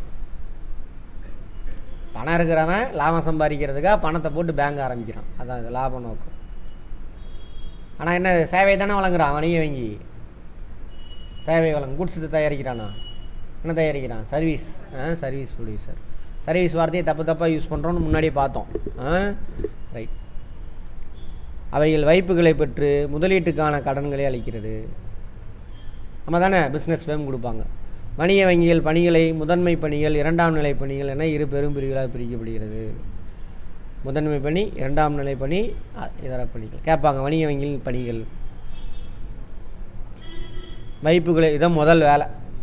டெபாசிட் கலெக்ட் பண்ணால் தான் நம்ம முடியும், கடன் கொடுக்க முடியும். யார்கிட்ட இருந்து டெபாசிட் கலெக்ட் பண்ணுவான்? ஆமாம். அதில் 4 வகை டெபாசிட்ஸ். கேட்பு வைப்பு 2 வகை பிரிக்கிறான், 2ஆ. கேட்பு வைப்பு, காலீட்டு வைப்பு. இப்போ தானே பார்த்தோம். கேட்பு வைப்பில் தான் எதாவது வரும்? நடப்பு கணக்கும் சேமிப்பு கணக்கும். நடப்பு கணக்கு யாருக்கு உகந்ததுன்னு பார்த்தோம்? பிஸ்னஸ் மேனுக்கு. சேமிப்பு கணக்கு நம்மளுக்கு. நீங்களாம் வச்சுருக்கீங்களா அக்கௌண்ட்? அதெல்லாம் என்னது? ஆமாம், எஸ்பி அக்கௌண்ட். எஸ்பிஐ அக்கௌண்ட்னு எஸ்பிஐ அக்கௌண்ட்டு கிடையாது, சரியா? சேமிப்பு கணக்கு. எல்லாம் கிளியராக தெரிஞ்சிருக்கும். லைஃபுக்கு யூஸ் ஆகிறது. இது தெரியலன்னா கேள்வி கேளுங்க. முதல்ல எல்லாம் தெரியும் நினச்சிக்காதீங்க தயவு செஞ்சு. இப்போ கேள்வி கேட்க மாட்டீங்க. கேள்வி கேட்கலாம் என்ன ஆயிரும்? அறிவு வளராது.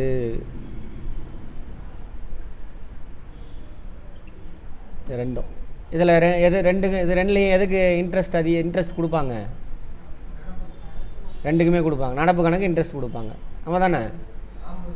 நடப்பு கணக்கு இன்ட்ரெஸ்ட்டு கொடுக்க மாட்டாங்க உனக்கு. சர்வீஸ் சார்ஜ் பிடிங்கிடுவான். ஏன்னா அவன் போய் டார்ச்சர் பண்ணுறீங்க. அதனால் எத்தனை தடவை வேணாலும் டெபாசிட் பண்ணலாம், எவ்வளோ வேணாலும் டெபாசிட் பண்ணலாம், எத்தனை தடவை வேணாலும் வித்ட்ரா பண்ணலாம், எவ்வளோ வேணாலும் வித்ட்ரா பண்ணலாம். நோ லிமிட்டு, ஒரு நாளைக்குள்ளே. அதான் current account. Savings account limit இருக்கும். இத்தனை தடவைக்கு மேலே டெபாசிட் பண்ணலாம், பண்ண முடியாது. இவ்வளோ ரூபா தான் டெபாசிட் பண்ண முடியும் ஒரு நாளைக்கு. ஒரு நாளைக்கு இத்தனை தடவை தான் நம்ம முடியும் வித்ட்ரா பண்ண முடியும். இவ்வளோ ரூபா தான் வித்ட்ரா பண்ண முடியும் அப்படின்னு லிமிட் இருக்குது. எதுக்கு? Saving bank account. அடுத்து இதுக்கு இன்ட்ரெஸ்ட் உண்டு, ரொம்ப கம்மியாக கொடுப்பாங்க, 4% சம்திங்னு நினைக்கிறேன். அடுத்து காலீட்டு வைப்பு. டெபாசிட் பண்ணிவிட்டு நீ அக்ரிமெண்ட் படி என்ன பண்ணியிருப்ப? இத்தனை மாதம் கழித்து வாங்கிக்கிறேன்னு போட்டிருப்ப. அதான் காலீட்டு. 2 இருக்குது. ஒன்று நிலையீட்டு, ஃபிக்ஸட் டெபாசிட், ரெக்கரிங் டெபாசிட், தொடர்ந்து போடுறது. இதில் இருக்கிறதுல இன்ட்ரெஸ்ட் எதுக்கு அதிகம்? ஃபிக்ஸட் டெபாசிட் தான் இன்ட்ரெஸ்ட் இருக்குல்ல ஹையஸ்ட்டு. 2வது ஹையஸ்ட்டு ரெக்கரிங். 3வது சேமிப்பு கணக்கு. இன்ட்ரெஸ்ட்டில் 2 டைப் இருக்குது. என்னென்ன டைப்பு?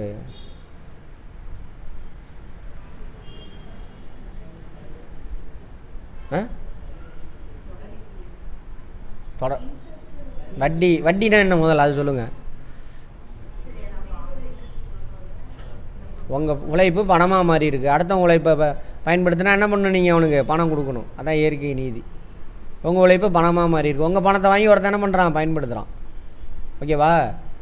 அதுக்காக எவ்வளோ நாள் பயன்படுத்தினானோ அவ்வளோ காலத்துக்கு என்ன பண்ணணும்? வட்டி வாங்குறீங்க, சரியா? வட்டி வந்து வருஷத்துக்கு கால்குலேட் பண்ணுவாங்க. 2 வகை இருக்குது. என்னென்ன வகை? கணக்கு தனியாக சார். ஆப்டிடியூட் ரீசனிங் தான் சார், மூளை வேலை செய்தான்னு செக் பண்ணுறதுக்கு தான் அதெல்லாம். தனி வட்டி, கூட்டு வட்டி. புரிஞ்சுதா? தனி வட்டினா என்ன அர்த்தம்? வருஷத்துக்கு 10%ங்க. 100 ரூபா போடுறீங்க, 10% 10 ரூபா, 110 ரூபா ரிட்டர்ன் வாங்குறீங்க. தனி வட்டி. போய் இப்போ ஆப்டிடியூட் ரீசனிங் பாருங்கள். இதெல்லாம் சும்மா ஃபார்முலாலாம் கிடையாது, பார்த்தோன்னே சொல்லலாம். கரெக்டாக புரிஞ்சுக்கிட்டீங்கனாக்கா. மேக்ஸு, பேசிக் மேக்ஸ் பார்த்துட்டு நம்ம வீடியோ பாருங்கள். கண்ட வீடியோலாம் பார்க்காதீங்க, அது ஒன்றுமே கிடையாது. மக்கு சாம்பிராண்டி எல்லாம் மனப்பாடம் பண்ணிவிட்டு. ஆமாம், என்ன சார் திட்டுறீங்க? உண்மையை தான் சொல்கிறேன். மனப்பாடம் பண்ண வைப்பான் ஃபார்முலாலாம் தேவையே இல்லை. நல்லா பார்த்தோன்னே ஆன்சர் போடணும் அப்படின்னாக்கா அதை போய் பாருங்கள், சரியா? அது 2வது வருஷம் தொடர்ந்து நீ அந்த பணத்தை அங்கேயே வச்சுட்ட, 110 ரூபாயும். அப்போ 2வது வருஷம் முடிவில் அந்த 100 ரூபாய்க்கு ஒரு வட்டி, 10 ரூபா வட்டி. முதல் வருஷம் முடிவில் 10 ரூபா வட்டி ஆடாச்சுல, அதுக்கு ஒரு 10%, 1 ரூபா வட்டி. அப்போ எவ்வளோ கிடைக்கும்? 121 ரூபா கிடைக்கும். அந்த 1 ரூபா தான் என்னது? அந்த வட்டிக்கு வட்டி. அதுக்கு பேர் தானே அந்த கூட்டு வட்டி, compounded interest. Calculated compounded. Right. அது வந்து இதில் வைப்பாங்க. ஃபிக்ஸட் டெபாசிட் எதுவும் நீ வச்சுனாக்கா அதில் வைப்பாங்க. ரெக்கரிங் டெபாசிட்லேயும் இருக்க வாய்ப்பு இருக்குது. இதில் அப்படி பண்ண மாட்டாங்க. கேளுங்க சார். ஃபிக்ஸட் டெபாசிட் பார்த்தீங்கன்னா இப்போ இன்ட்ரெஸ்ட் வந்து ஒவ்வொரு பேங்க்லேயே ஒவ்வொரு மாதிரி இன்க்ரீஸ் ஆகும். ஆமாம், அது அவங்க பேங்க் பார்த்து டிசைட் பண்ணிக்குவாங்க. ஓகே. ரைட். யார்? அசோக் குமாரா? Yes sir. Okay, good. Lending loans, கடன் வழங்குதல். ரெண்டாவது வேலை என்னது? கடன் கொடுக்கறது. எப்படிலாம் கடன் கொடுப்பான்? ரொக்க கடன், மாற்றுச்சீட்டு தள்ளுபடி, ஓவர் டிராஃப்ட்டு, நிறைய வகையில் கடன் கொடுக்குறாங்க. ரொக்க கடன் கொடுப்பாங்க. தனிநபர்கள் வாணிபத்திற்கு கடன்களை வங்கிகள் வழங்குகின்றன. முதலீடா? முதலீடுகள் மீதானங்கள் அதை விட்டுருங்க. கடன் அவ்வளோதான். நீங்கள் முதலீடுகள் போடுங்க, எதில் வேணாலும் போட்டுக்கோங்க. இந்த மாதிரி இது 3 தெரியணுமா? ரொக்க கடன், கேஷ் கிரெடிட் அப்படிம்பாங்க.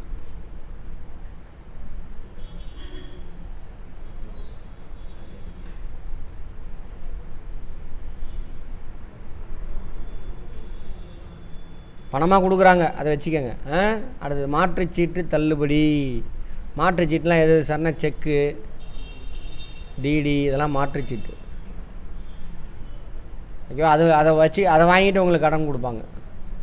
அப்புறம் ஓவர் டிராஃப்ட், மிகைப்பற்று. உன் அக்கௌண்ட்டில் பணமே இல்லாட்டியும் பணம் கொடுப்பாங்க. அதுக்கு பேர் தானே இது மிகைப்பற்று. எல்லாத்துக்கும் கொடுக்க மாட்டாங்க. கரண்ட் அக்கௌண்ட் வச்சுருக்கான்ல, நடப்பு கணக்கு அவனுக்கு மட்டும் கொடுப்பாங்க. நடப்பு கணக்கு வச்சுருக்கிறவனுக்கு மட்டும். பிஸ்னஸ் ஃபேம் கொடுப்பான். தொடர்ந்து நிறையா டிரான்சாக்ஷன் காட்டிகிட்டே வந்த அப்படின்னாக்கா, இப்போ உங்கள் அக்கௌண்ட்டில் பணமே இல்லை, உனக்கு ஓவர் டிராஃப்ட் ஃபெசிலிட்டி 1 லட்ச ரூபா அப்படின்னு கொடுத்துட்டானா, 1 லட்ச ரூபா வரைக்கும் நீங்கள் என்ன பண்ணலாம்? 1000 ரூபா கூட எக்ஸ்ட்ரா எடுத்துக்கலாம், 10,000 ரூபா எடுத்துக்கலாம், 1 லட்ச ரூபா எடுத்துக்கலாம். அதுக்கு தனியாக போய் லோனுக்கெல்லாம் க்யூவில் நிற்க வேணாம். ஓவர் டிராஃப்ட் உன் அக்கௌண்ட்டில் 1000 ரூபா தான் இருக்குது, ஆனால் நீ 10,000 ரூபா வித்ட்ரா பண்ணால் வந்துடும். எவ்வளோ எக்ஸ்ட்ரா வித்ட்ரா பண்ணியிருக்க? 9,000 ரூபா. அந்த 9,000 ரூபா 10 நாள் கழிச்சு ரிட்டர்ன் பண்ணுற. சரியா? அந்த 9,000 ரூபாய்க்கு மட்டும் என்ன பண்ணணும்? 10 நாளைக்கு மட்டும் இன்ட்ரெஸ்ட் பே பண்ணணும். 10%ங்கிறது 1 இயருக்கு. சரியா? அப்போ 10 நாளைக்கு மட்டும் எவ்வளவு? 365 நாளைக்கு 10%. 10 நாளைக்கு எவ்வளோன்னு கால்குலேட் பண்ணி அது மட்டும் கட்டணும். இதான் ஓவர் டிராஃப்ட். யார் கொடுப்பாங்க? பிஸ்னஸ் ஃபேம், நடப்பு கணக்கு வச்சுருக்கிறவனுக்கு கொடுப்பேன். பிஸ்னஸ் ஃபேம்னு சொல்லாதீங்க, நடப்பு கணக்கு வச்சுருக்கிறவனுக்கு. அவ்வளோதான். ஸோ இது 2 தான் முதன்மை பணி, வங்கிகளோட முதன்மை பணி. எது? வைப்புகளோட வகைகள் வரிசையாக ஆர்டராக பார்த்துட்டு வாங்க. இதெல்லாம் டெபாசிட் கலெக்ட் பண்ணுறது, கடன் கொடுக்குறது தான் ப்ரைமரி ஆக்டிவிட்டி. அப்புறம் செகண்டரி, அது இல்லாமல் எக்ஸ்ட்ரா பிட்டிங் ஒர்க்லாம் பார்ப்பான். என்னென்ன? முகமை பணிகள், ஏஜென்சி ஃபங்க்ஷன். உங்களுக்கு கஸ்டமருக்காக என்ன பண்ணுவான்? ஏஜென்ட் மாதிரி ஒர்க் பண்ணுவான் உங்களுக்கு. 1 காசோலைகளை பணமாக்குதல். இப்போது நான் வந்துட்டு ஐசிஐசி பேங்கில் அக்கௌண்ட் வச்சுருக்கேன் அப்படின்னு வச்சுக்கோங்க. எனக்கு ஒருத்தர் செக்கு கொடுக்குறாரு, அவரோட அக்கௌண்ட்டு எஸ்பிஐயில் இருக்குது. என் அக்கௌண்ட் எங்கே இருக்குது? ஐசிஐசியில் இருக்குது. அவர் எனக்கு 10,000 ரூபாய்க்கு செக்கு கொடுக்குறாரு. நான் எஸ்பிஐயில் போய் உட்காந்துக்கிட்டு இருக்க மாட்டேன், டைம் வேஸ்ட்டு. நான் என்ன பண்ணுவேன்? ஐசிஐசிட்ட என் செக்கை கொடுத்துருவேன், என் பேர் எழுதி என் அக்கௌண்ட் நம்பர் போட்டு கொடுத்துருவேன். இவன் என்ன பண்ணுவான்? அதை எஸ்பிஐக்கு அனுப்பி பணமாக மாற்றி என் பேரில் கொண்டு வந்து போட்டுருவான். எனக்காக செய்கிறாங்க. சரியா? ரைட். அடுத்தது எல்லாம் பேங்க் செய்கிறாங்க. காசோலைகள், மாற்றுச்சீட்டுகள் போன்றவற்றை வங்கி தீர்வகத்தின் மூலம் வசூல் செய்து கொடுக்கின்றன. மாற்றுச்சீட்டு பார்த்தோம்னா டிடி, டிமாண்ட் டிராஃப்ட். இவனுக்கு கொடுத்துருங்கன்னு சொல்லிவிட்டு இங்கே பணத்தை கட்டிட்டு டெல்லிக்கு அவன் ஒரு ரெசிப்ட் கொடுப்பான். டெல்லிக்கு அனுப்பினா அங்கே பேங்க்கில் கொடுத்து அவன் வாங்கிக்குவான். நம்ம பேங்க்லேருந்து வாங்கி அவன் அக்கௌண்ட்டில் போட்டுருவான். அதான் டிடி. அதெல்லாம் இப்போ குறைஞ்சி போச்சு. எல்லாமே என்னாச்சு? நெஃப்ட் அதில் போயிடுச்சு. யூபிஐயா, அது பேர் என்ன? வருமானத்தை பெறுதல். உங்கள் சார்பில் இப்போ நான் அமெரிக்காவில் இருக்கேங்க, இங்கே எனக்கு 100 கடையில் 10 வீடு வாடகைக்கு விட்டுருக்கேன். நான் வந்து வாங்க முடியாது. அதுவும் அப்போல்லாம் இப்போ தான் அக்கௌண்ட்டில் போட்டுறானுங்க வந்துடுது. சரி, நான் என்ன பண்ணுவேன்? என் பேங்க்கிட்ட எழுதி கொடுத்துருவேன், இதெல்லாம் என் கடை, என் வீடு, மாதம் என்ன பண்ணு, அதுக்கு பேர் என்னது? வாடகை வாங்கி என் அக்கௌண்ட்டில் போட்டுரு. அவன்கிட்ட எழுதி கொடுத்துருவேன், அவன் எனக்காக வசூல் பண்ணுவான். அல்லது மாதம் எனக்கு வட்டி தரணும், வாங்கி போட்டுக்கோ. இங்கே இன்வெஸ்ட்மெண்ட் பண்ணியிருக்கேன், அது நீ வருஷம் ஒழுங்காக என்ன பண்ணு, ப்ராஃபிட் வாங்கி போடு அப்படின்னு கொடுத்துருவேன். லாப ஈவு, டிவிடெண்டு, ஓய்வூதியம், பென்ஷனு, சம்பளம், வாடகை, வட்டி, எல்லாத்தையும் வசூலித்து அக்கௌண்ட்டில் போடுவான். சரியா? அடுத்தது இதெல்லாம் யூஸ் பண்ணணும் நீங்கள்.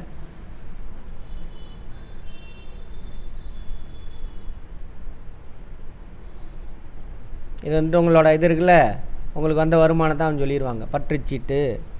பற்றுச்சீட்டுன்னா என்னம்மா? Credit NOTA? ஆமாம், கிரெடிட் நோட்டில் உங்களுக்கு சொல்லிடுவாங்க. பற்றுனா என்னது? கிரெடிட் தானே. வரவுனா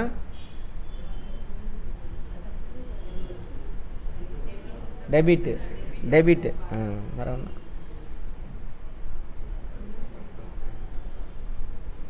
அது மூலிமா உங்களுக்கு சொல்லுவான். ரைட். செலவுகளை செலுத்திக்கிற அதே மாதிரி வருமானத்தை மட்டும் தான் வசூலிக்கணும்னு ஒருத்தர் இல்லை.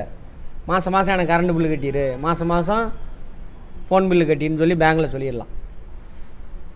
அவன் கட்டிடுவான் உனக்காக. அதுக்கெல்லாம் கமிஷன் வாங்குவாங்க. அதே மாதிரி தொலைபேசி கட்டணம், காப்பீட்டு பிரிமியம், இன்சூரன்ஸ் இருக்கு இல்லையா, அதுக்கு சந்தா, கல்வி கட்டணம், வாடகை செலுத்து எல்லாம் நீங்கள் சொல்லி எழுதி கொடுத்தோன்னா அவன் மாதம் மாதம் ஒழுங்காக கட்டிடுவான். இப்போ அதெல்லாம் தேவையில்லை. அதான் ஆட்டோமேட்டிக் பேமெண்ட் வந்துருச்சே மொபைலில். மாதம் மாதம் ஈவி ஆட்டோமேட்டிக்காக பேமெண்ட் போனால் போயிடும். அது பாட்டில் அக்கௌண்ட்டில் ஆனால் பணம் இருக்கணும். சரியா? ரைட். பொது பயன்பாடு, ஜென்ரல் யூட்டிலிட்டி ஃபங்க்ஷன் என்னப்பா? பாதுகாப்பு பெட்டக வசதி. இங்கிலீஷில் என்னம்மா இது பேர் என்ன சொல்லுவாங்க? லாக்கர். உன் வீட்டில் வச்சுருந்தா சேஃப்டி கிடையாது. அங்கே பயங்கரமான கோத்ரேஜ் இதெல்லாம் பெட்டியில் வச்சு உடைக்கிறதெல்லாம் ரொம்ப கஷ்டம். அதெல்லாம் பேங்கை போய் தொட்டான் அப்படின்னாக்கா அங்கே பக்கத்தில் உள்ள போலீஸ் ஸ்டேஷனுக்கு அலாரம் அடிச்சிடும். யாராவது 2-3 பேர்த்திட்ட கீ இருக்கும், அதையும் மீறி போய் ஒருத்தன் ஓப்பன் பண்ணான்னா போலீஸ் ஸ்டேஷனுக்கு அலாரம் அடிக்கும். அதில் மேனேஜருக்கு அடிக்கும். அது அங்கே சேஃபாக இருக்கும். ஸோ நீ என்ன பண்ணலாம்? லாக்கர் வாடகைக்கு எடுத்துக்கலாம். அதில் நீ என்னத்தை வேணாலும் வச்சுக்கலாம். நகை பத்திரம் கித்திரம் சரியா எல்லாமே கொண்டு போய் வச்சுக்கலாம். பயண காசோலை வழங்குதல். இதெல்லாம் காலம் மாறி போச்சு.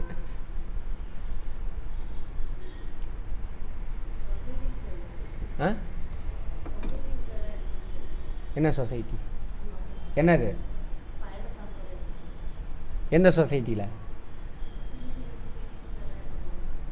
இருக்கா?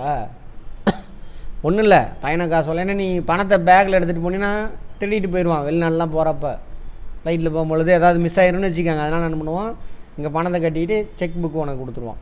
இவனோட பிரான்ச் அங்கே இருக்கும். அங்கே போட்டு என்ன பண்ணிக்கலாம், நீங்கள் வாங்கிக்கலாம்.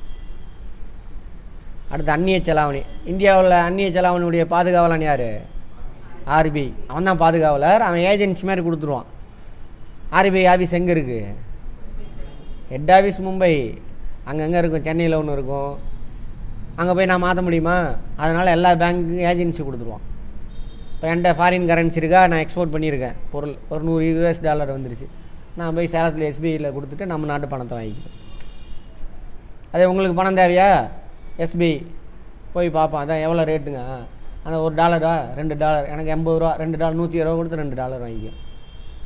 யார்கிட்ட வாங்குவீங்க? பேங்குக்கிட்ட தான் வாங்கிக்குவீங்க. அதான் போட்டிருக்கா. மைய வங்கியிடம் அனுமதி பெற்றிருக்கணும். எல்லா பேங்கையும் டீல் பண்ண முடியாது. அடுத்தது நிதி மாற்றுதல்.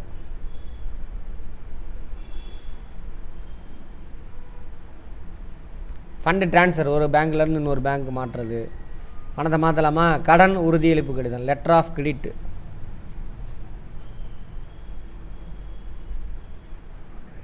ஒன்றும் இல்லை. இது வந்து பிஸ்னஸ், வியாபாரிங்க. இப்போ நான் வந்துட்டு டெல்லியில் போயிட்டு என்ன பண்ணுறேன், ஒருத்தன்ட்ட 10 லட்ச ரூபாய்க்கு பொருள் பர்ச்சேஸ் பண்ணுறேன். என்கிட்ட ஆனால் பணம் இல்லை. தந்துடுவேன் 1 மாதத்தில் விற்றுட்டு. சரியா? நான் இங்கே சேலத்தில் இருக்க எஸ்பிஐயில் ரெகுலராக அக்கௌண்ட் ட்ரான்சாக்ஷன் பண்ணுறேன்.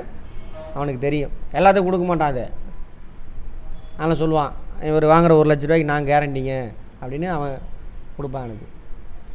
அதை கொண்டு போய் நான் அவன்கிட்ட கொடுத்துட்டு பொருள் வாங்கிட்டு வந்துடுவேன் 10 லட்ச ரூபாய்க்கு. அப்போ அவன் நம்பிக்கையாக கொடுப்பான். எல்லாத்துக்கும் பேங்க் கொடுக்க மாட்டான். ரெகுலராக ட்ரான்சாக்ஷன் வச்சுட்டு ஒழுங்காக ஓவர் டிராஃப்ட்லாம் கட்டிட்டு ப்ராப்பராக இருந்தால் கொடுப்பான். எல்லா வசதியும் கிடைக்கும். அதான் பத்திரங்களுக்கு எழுத்துரிமை வழங்குதல், securities, underwriting of securities.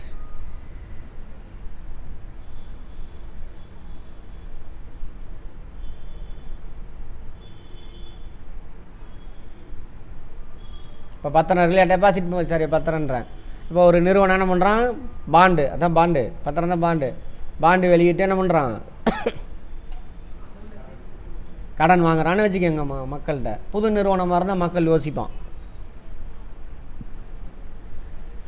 அப்போ அவனுக்கு கொடுப்பான், இவன்கிட்ட பாண்டில் நீங்கள் இன்வெஸ்ட்மெண்ட் பண்ணலாம், அவனுக்கு கடன் கொடுக்கலாம், நான் கேரண்டி தரேன் அப்படின்ட்டு.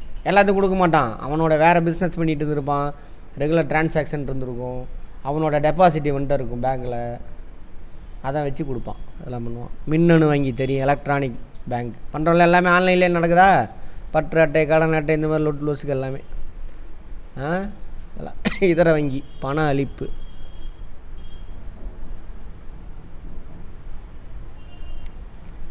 மக்கள்கிட்ட பணம் நிறையா போய் சேரணும். பணத்தை யார் வெளியிடுவா, RBI வெளியிடுவான், இவங்கள்ட்ட தான் கொடுப்பான் பணத்தை. அப்போ பணத்தை வெளியிடுறத, பண அளிப்பு அதிகரிக்கிறது குறைக்கிறது. மக்கள் கையில் பணம் அதிகமாக வந்தால் என்ன பண்ணுவாங்க, பேங்க்கு லோன் நிறையா கொடுப்பான். மக்கள் கையில் பணம் நிறையா இருக்குது, பணம் நிறையா இருந்தால் அதுக்கு பேர் என்னது, எதை வச்சு சொல்லணும் பணம் அதிகமாக இருக்குது பணம் கம்மியாக இருக்குன்னு சொன்னீங்களே ஏதோ, பண வீக்கம், எதை வச்சு சொல்லுவீங்க? மொட்டையாக நிறையா இருக்குது கம்மியாக இருக்குன்னு சொல்ல முடியுமா? அவன் உயரம் அவன் குட்டன்னு சொல்ல முடியுமா? நான் மட்டும் இருக்கிறேன், நான் உயரம் குட்டன்னு சொல்லுவீங்களா? என்ன பண்ணணும், கம்பேர் பண்ணணும். இன்னொன்னோட அதிகம் கம்மினாவே கம்பேர் பண்ணால் தான் சொல்ல முடியும். அப்போ பணம் அதிகம்னு எதை வச்சு சொல்லுவீங்க? பண்டம் மற்றும் பணிகளோட அளவோட கம்பேர் பண்ணி சொல்லணும். அதுதான் கிளியர். பண்டம் மற்றும் பணிகளின் அளிப்போட மக்கள் கையில் பணத்தோட அளிப்பு அதிகமாக இருந்தது. மக்கள் கையில் இருக்கிற பணம் தான் அளிப்பு. மக்கள் கையில் பணத்தோட அளவு அதிகமாக இருந்தாக்கா அது என்னது, பணம் வீக்கும். அப்போ என்ன பண்ணுவான், பேங்க்கு அந்த பணத்தெல்லாம் உருவான் மக்கள்கிட்ட இருந்து. சரியா? அதே பண்டம் மற்றும் பணி நிறையா இருக்குது, ஆனால் மக்கள்கிட்ட பணம் இல்லை. அப்போ என்ன பண்ணுவான் பேங்க்கு, மக்களுக்கு பணம் போகிற மாதிரி ஒரு சில ஆக்டிவிட்டிலாம் செய்வாங்க. என்னென்னு பார்ப்போம். அதான் பண அளிப்புங்கிறது. சப்ளை ஆஃப் மணி யார் கணக்கில் இருக்குது, வங்கி கணக்கில் தான், வங்கிக்கிட்ட தான் இருக்குது. யார் கையில் இருக்குது, வங்கி கணக்கில்.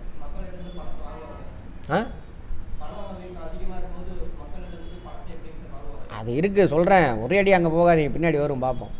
மக்கள்கிட்ட உருவான். சரியா? சரி, எப்படி உருவுறாங்க, உங்களை அறியாமல் நீ போய் பணத்தை வச்சுருவ, எப்படின்னு பார்ப்போம். அதே மக்கள்கிட்ட பண்டம் மற்றும் பணி நிறையா இருக்குது, பணம் கம்மியாக இருக்குது. அப்போ என்ன பண்ணும் பேங்க்கு, நிறையா மக்கள்கிட்ட பணத்தை கொடுக்கும்.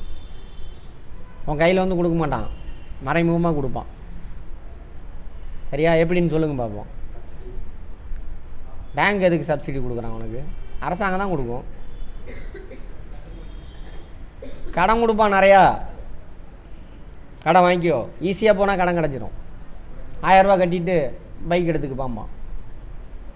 போய் பைக் எடுப்பீங்களா இல்லையா? அந்த மாதிரி பணத்தை அவன் பிடுங்குவான். எது பேங்க் உங்கள்கிட்ட இருந்து. எப்படி டெபாசிட்டு அதிக இன்ட்ரெஸ்ட் தரேன், பணத்தெல்லாம் கொண்டு வாம்பான். அப்போ கொண்டு போய் டெபாசிட் பண்ணுவான். அல்லது அவனே என்ன பண்ணுவான், பாண்டு வெளியிடுவான்.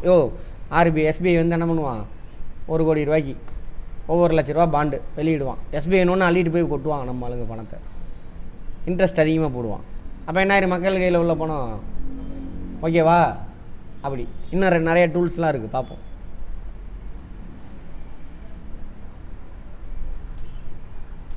உதாரணமாக வங்கி ஒருவருக்கு 5 லட்சம் ரூபாய் வழங்கும் பொழுது கடன் பெறுபவர் பெயரில் உள்ள கேட்பு கணக்கில் வரவு வைக்கப்படுது. 5 லட்ச ரூபா உங்களுக்கு கடன் கொடுக்குறானாக்கா உங்கள் கையில் கொடுக்க மாட்டான். என்ன பண்ணுவான், உங்களோட அக்கௌண்ட்டில் போய் போட்டு வைப்பான். கரண்ட் அக்கௌண்ட்டை சேமிப்பு அக்கௌண்ட், அதான் கேட்பு வைப்பு இருக்குல்ல, டிமாண்ட் டெபாசிட். இங்கு பணம் ரொக்கமாக செலுத்தப்படவில்லை என்பதை கவனத்தில் எடுத்துக்கொள்ள வேண்டும். எனவே அதிகமாக பணம் அச்சடிக்கப்படாமல் பண அளிப்பு அதிகரிக்கப்படுகிறது. இது ரொம்ப தேவையில்லாம முக்கிய சொல்லியிருக்கிறான். நான் சொன்னதான் கான்செப்ட், ரைட். கடன் உருவாக்கம். திடீர்னு என்ன பண்ணுவான், இப்போ சொன்னால வாங்கினேன் 2 வீலர் கடன் தரேன், இந்தா வாங்கிக்கோ, அவன் தான் உருவாக்குவான். வீடு கட்டுறது கடன் தரேன் வாங்கிக்கோ, படிக்கிறது கடன் தரேன், அவன் தானே சொல்கிறான். அதெல்லாம் பேங்க். கடன் உருவாக்க வணிக வங்கிகள் பணி மிக சிறந்த ஒன்று. பண அளிப்பினை அதிகரிக்கும் பணியை ஒட்டி அமைந்ததாகும். வந்துருச்சா? பண அளிப்பு அதிகரிப்பதை ஒட்டி. நிறைய கடன் கொடுத்தா நான் மக்கள் கையில் பணம் நிறையா வரும். பிஸ்னஸ் ஃபேமுக்கே கொடுக்கட்டும் கடன். பிஸ்னஸ் ஃபேம் என்ன பண்ணுவான்? Land, labour, capital organisation purchase பண்ணுவான். அப்போ அந்த பணம் எங்கே போயிடும்?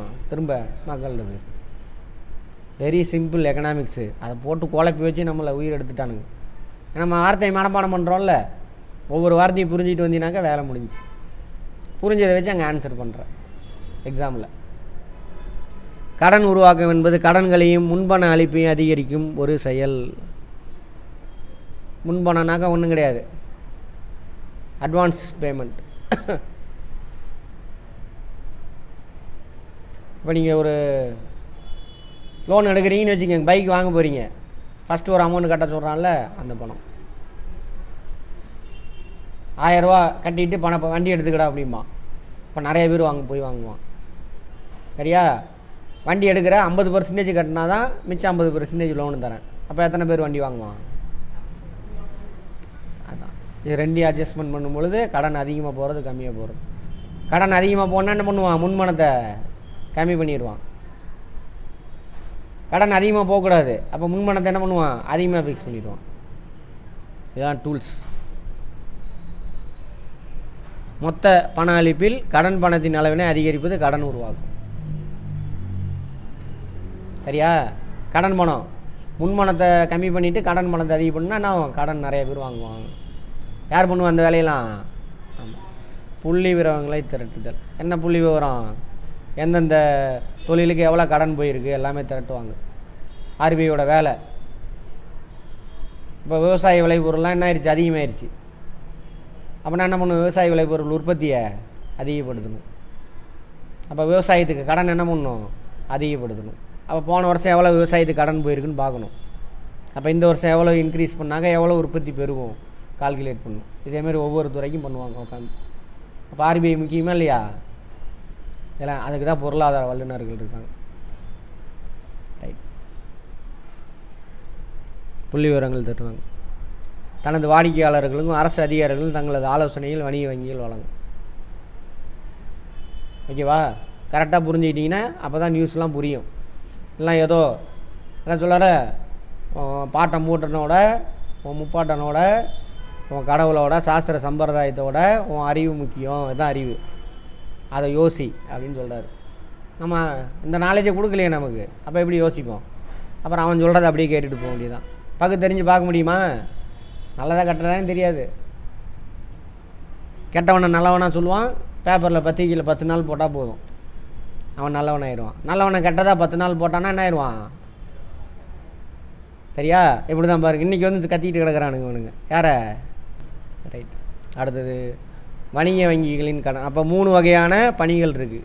கேட்பாங்க இதில் முதன்மை பணி எதுன்னு சொல்லிவிட்டு 3 வேறு பணியை கொடுத்துட்டு 1 மட்டும் முதன்மை பணி கொடுப்பான். 2ஆம் நிலை வங்கிகளின் 2ஆம் நிலை பணி எது, 3ஆம் நிலை பணி எது? மெயினாக முதல் நிலை பணி தான் கேட்பாங்க. ஓகேவா? ரைட். அடுத்தது வணிக வங்கிகளின் கடன் உருவாக்க நுட்பம், கிரெடிட் கிரியேஷன். அதான் சொன்னதான் இல்லைத, இதெல்லாம் தேவையில்லை, இது நமக்கு தேவையில்லை, விட்டுருங்க.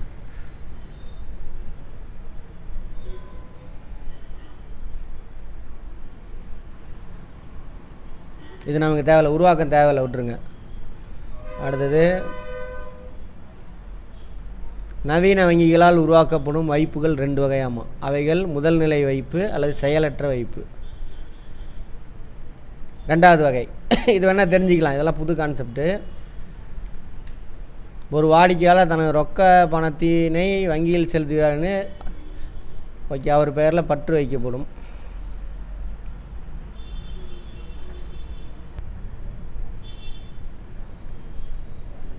சரியா?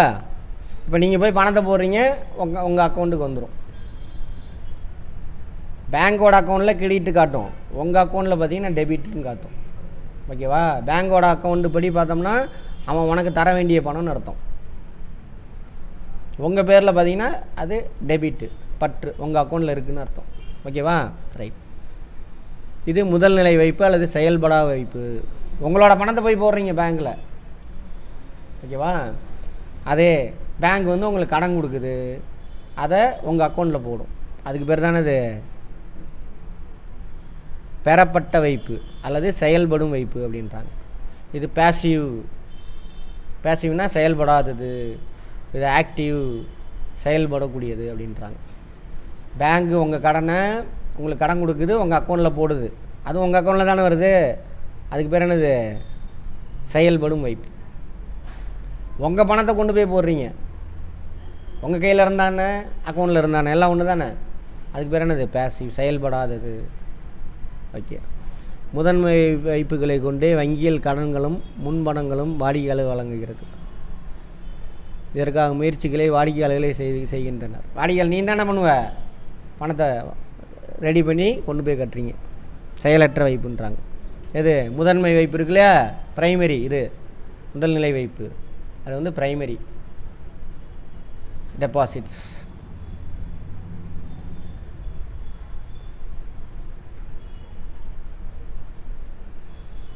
கடன் உருவாக்கம் அதை விட்டுருங்க, இதெல்லாம் நான் சொன்ன கதை தான், அப்படியே படித்து பாருங்கள் சும்மா. பொருளாதார வளர்ச்சியில் வணிக வங்கிகளின் பங்கு. கமர்ஷியல் பேங்கினுடைய இது மூலதன திரட்சி. வணிக வங்கி என்ன பண்ணுது? டெபாசிட் வாங்குது, அப்படியே வச்சிக்காது. யாருக்கு கொடுக்கும்? முன்னாடியே பார்த்தாலும் பிஸ்னஸ் ஃபேம், அவன் என்ன பண்ணுவான்? ஒரு யூனிட் ரன் ஆகிட்டு இருக்கு, 1000 பேர் வேலை செஞ்சுக்கிட்டு இருக்கான். இன்னும் அடுத்த 2 வருஷத்துக்கு அப்புறம் என்ன ஆகும்? தேவை அதிகரிக்கும். அதுக்கு நான் என்ன பண்ணணும்? இப்போவே கடனை வாங்கி இன்னொரு யூனிட் போகணும். உடனே பூமானவனு அந்த இது வந்துடாது, அந்த யூனிட்டு, அந்த ஃபேக்ட்ரி சொன்ன இல்லையா, அந்த மின்சாரம் மின் உற்பத்தி நிலையம் அப்படியே பூமான உடனே வந்துடாது. 5 வருஷத்துக்கு 3 வருஷத்துக்கு முன்னாடியே பிளான் பண்ணி அந்த கன்ஸ்ட்ரக்ஷன் ஒர்க்கை ஸ்டார்ட் பண்ணால் தான் இன்றைக்கி முடியும். 4-5 வருஷம் கூட ஆயிரும் ஒரு சில பிளான்ட்லாம், பெரிய பிளான்ட்லாம். சரியா? அப்போ இன்றைக்கி மின்சார பிரச்சனை வருதுன்னா என்ன அர்த்தம்? இப்போ 4 வருஷம் ஆயிடுச்சு, அல்லது இவன் வந்தவொடனே மின்சார பிரச்சனை வருது அப்படின்னா என்ன அர்த்தம்? அதுக்கு முன்னாடி ஆட்சி செஞ்சேன் ஒழுங்கா இல்லைன்னு அர்த்தம். புரிஞ்சுதா? அதே மாதிரி தான் எல்லா ஃபேக்ட்ரியும். அப்போ 2-3 வருஷத்துக்கு அப்புறம் நான் ப்ரொடக்ஷனை இப்போ 1000 யூனிட் ப்ரொடக்ஷன் பண்ணிகிட்ருக்கேன், இன்னொரு 1000 யூனிட் வேணும். அப்போ அடுத்த ஃபேக்ட்ரி ஓப்பன் பண்ணணும். அதுக்கு என்ன தேவை? மூலதனம் தேவை. அதை நான் எங்கே போய் வாங்குவேன்? பேங்க்கில் கடன் வாங்குவேன். அதான் மூலதன திரட்சி. ஒரு நாட்டின் பொருளாதார வளர்ச்சிக்கு இன்றியமானது மூலதன திரட்சியில் வங்கிகள் முக்கிய பங்கு வகிக்கிறது. வணிக வங்கியானது தனது வங்கி பிரிவுகளின் கீழ் பரவலாக செயல்பட்டு பொதுமக்களின் சேமிப்பினை வைப்புகளாக திரட்டி, பொதுமக்கள் எல்லாம் 100, 1000, 2000 எல்லாத்தையும் வாங்குவான். 140 கோடி பேர் இருக்கும். ஆளுக்கு 100 ரூபா போட்டால் எத்தனை கோடி? 100 ரூபா போட்டாவே பல்காக வந்துடும் பணம். அதை ஒதுக்கி என்ன பண்ணுவான்? தொழில்துறைக்கு கடன் கொடுப்பான். முதல் நிலை தொழிலுக்கோ, 2ஆம் நிலை தொழிலுக்கோ, 3ஆம் நிலை தொழிலுக்கோ. வணிக வங்கியானது தனது வங்கி பிரிவுகளின் கீழ் பரவலாக செயல்பட்டு பொதுமக்கள் சேமிப்பு வைப்புகளாக திரட்டி அவைகளை உற்பத்தி நோக்கத்திற்காக கடனாக வாங்குகிறது. இன்றைய நாட்களில் வங்கிகளின் சேமிப்புகளை திரட்டுவதில் பல கவர்ச்சிகரமான திட்டங்களை மக்களிடம் அறிமுகப்படுத்தி அவர்களிடம் உள்ள சேமிப்புகளை முறைப்படுத்தப்பட்ட பணச்சந்தையை கொண்டு வரப்படுகிறது. முறைப்படுத்தப்பட்ட பணச்சந்தைன்னா அது பேங்க்கு. ஏன்னா அவன் பணம்லாம் எங்கே இருக்குது? வீட்டிலே வச்சுருந்தீங்கன்னா வேஸ்ட்டு. அல்லது முறைப்படுத்தப்படாத வேறு யார்கிட்டயா கந்து வட்டிக்காரங்கிட்ட அவங்களாம் கொடுத்தீங்கன்னாக்கா அது கூட ஓகே. அப்போ அவங்க வீட்டில் அங்கங்கே வச்சுருக்கீங்களா பணத்தை, அதை பேங்க்கில் கொண்டு வரணும். அதுதான் உனக்கு பேங்க் அக்கௌண்ட் ஓப்பன் பண்ண வச்சது. முதல்ல எல்லாருக்கும் பேங்க் அக்கௌண்ட் இருக்கணும். அப்படியாவது யூஸ் பண்ணுவீங்க. வீட்டில் பணத்தை வைக்காமல் என்ன பண்ணுவீங்க? அதில் போய் போட்டு வைப்பீங்க. பணம் பல்காக சேரும். சரியா? ரைட். அப்போனா பொதுமக்களுமே பயன்படுத்தப்படாமல் இருந்தாலோ, தங்கம் போன்ற முதலீடு செய்யப்பட்டிருந்தாலோ அவைகளை உற்பத்திக்கு பயன்படுத்தியிருக்காது. காசை வச்சு தங்கம் வாங்குற, தங்கம் வாங்கி என்ன பண்ண போகிறோம்? கழுத்தில் போட்டு சும்மா இருக்கும். அதே பேங்க்குக்கு போனால் மூலதனமாக போகும். அங்கே போனால் என்ன ஆகும்? அவன் பிஸ்னஸ் ஃபேம் கடன் வாங்கி தொழிலை நடத்துவான். அப்போ லேண்ட் லேபர் கேபிட்டல் ஆர்கனைசேஷனுக்கு டிமாண்ட் அதிகமாகும்.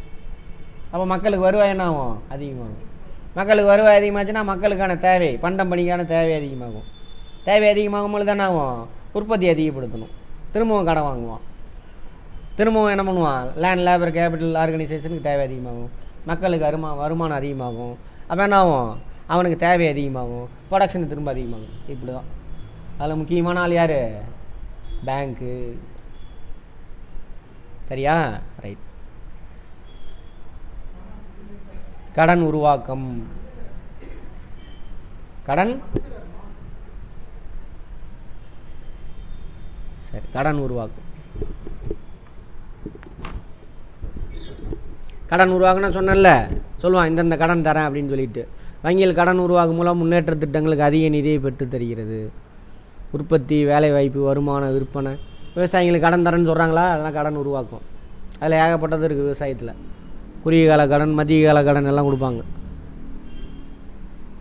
நிறைய கடன் கொடுக்கும். மூலதனம் திரண்டுருச்சு, மூலதனம் வந்துருச்சு, அடுத்து கடன் கொடுக்குறான். அது அதிக உற்பத்தி திறனை கொண்ட முதலீட்டை நோக்கி பணத்தை முறைப்படுத்துது. எல்லாத்துக்கும் கடன் கொடுக்கக்கூடாது. தண்ட செலவுக்கெலாம் உற்பத்தி பெருக்கத்துக்கு விவசாயத்துக்கு கொடுக்கணும், தொழில்துறைக்கு கொடுக்கணும். அது மூலிமா என்ன ஆகணும், உற்பத்தி பெருகும். இப்போது நிறைய கடன் வந்துருச்சு, ஒன்லி எதுக்கு மட்டும் கொடுக்குறேன், பைக் லோனு, கார் லோனு இதை கொடுக்குறேன். உற்பத்தி ஆகுமாங்க? அது எப்போ கொடுக்கணுன்னு இருக்குது. அதிகமாக எங்கே கொடுக்கணும், உற்பத்தி துறைக்கு கொடுக்கணும். அப்போ தான் நான் இப்போ நம்ம பார்த்து சைக்கிள் என்ன ஆகும், கரெக்டாக இருக்கும். அதான் சொல்கிறாங்க, கரெக்டாக திருப்பி விடணும். அடுத்து சரியான தொழிற்சாலைகளை ஊக்குவித்தல். நல்ல தொழிற்சாலைகளுக்கு அது மாதிரி இவங்களுக்கு ஊக்குவிக்கணும். ஒருத்தன் கஞ்சா தயாரித்து விற்றுக்கிட்டு இருக்கான், அவனுக்கு கொடுக்கலாமா? அந்த மாதிரி அதான் அது. நாட்டோட தேவை ஏதோ அந்த துறைக்கு என்ன பண்ணணும், பணத்தை திருப்பி விடணும். சில சமயங்களில் முக்கியத்துவம் குறைந்த தொழில் கடன் வழங்குகிறது. இதனால் அமெரிக்காவில் 2007-8 இப்போ நேற்று என்னமோ பார்க்கும்போது சொல்லி உலக பொருளாதார பெருமந்தம் தான் 2007-8. ஆனால் இந்தியா பாதிக்கலை. தேவையில்லாத துறைக்கு கடனை கொடுத்துட்டானுங்க. கடன் எவனை திரும்ப கட்டலை. அங்கே ஐசிஐசி பேங்க் திவால் ஆயிடுச்சு, பெரிய அடி. அப்போலாம் கேள்விப்பட்டிருப்பீங்க, அமெரிக்கா திவால்னு தான். ஆனால் சரியான துறைக்கு கொடுக்கல கடன். கடனை பணமாக்குதல். கொடுத்த கடனை என்ன பண்ணணும், வசூலிக்கணும்.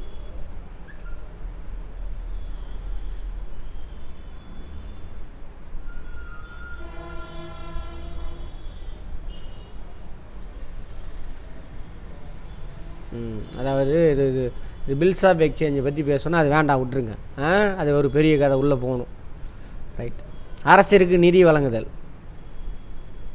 அரசாங்கத்துக்கு ஃபஸ்ட்டு கடன் தேவைன்னா எங்கே போவான், பேங்குக்கிட்ட தான் போய் கேட்பான் ஃபஸ்ட்டு. பேங்குக்கிட்ட இல்லைனா தான் என்ன பண்ணுவான், உங்கள்கிட்ட கேட்பான்.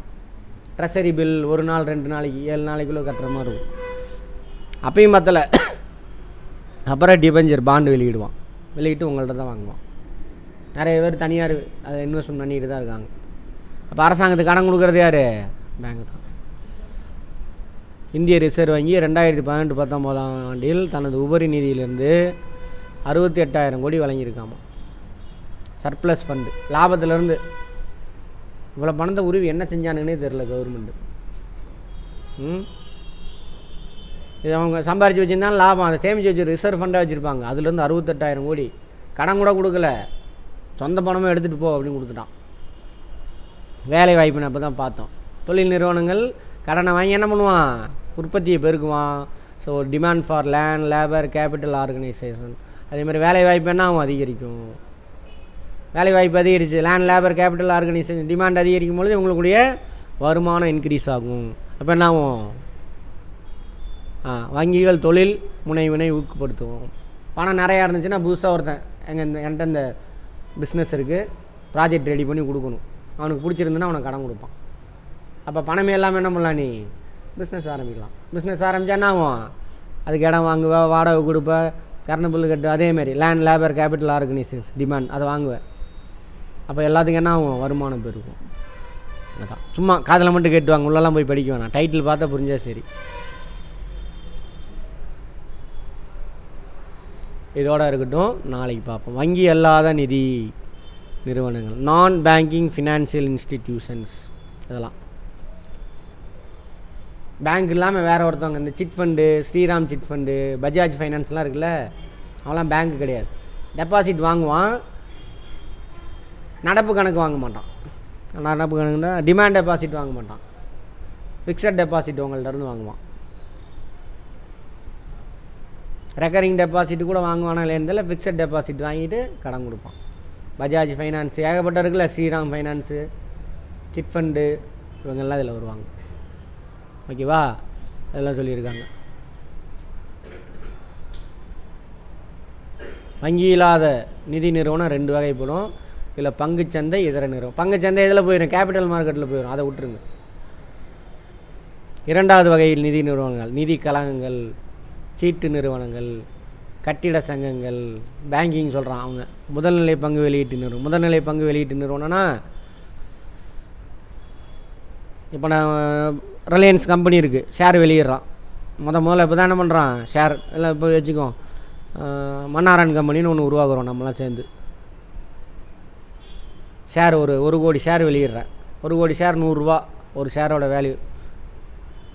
அப்போ டோட்டலாக எவ்வளோ நிதி வாங்க போகிறோம்? 1 கோடி ஷேருங்க, ஒரு ஷேரோட மதிப்பு 100 ரூபாங்க. அப்போ மொத்த நிதி எவ்வளோ கிடைக்கும்?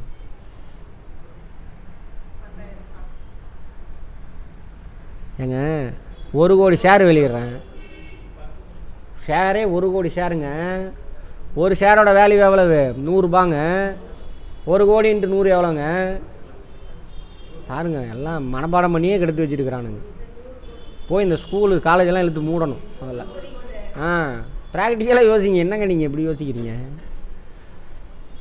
கொஷினு மனப்பாடம், அப்படியே அது வார்த்தையை கேட்டால் மனப்பாடம் பண்ணது கேட்டால் சொல்லுவீங்க.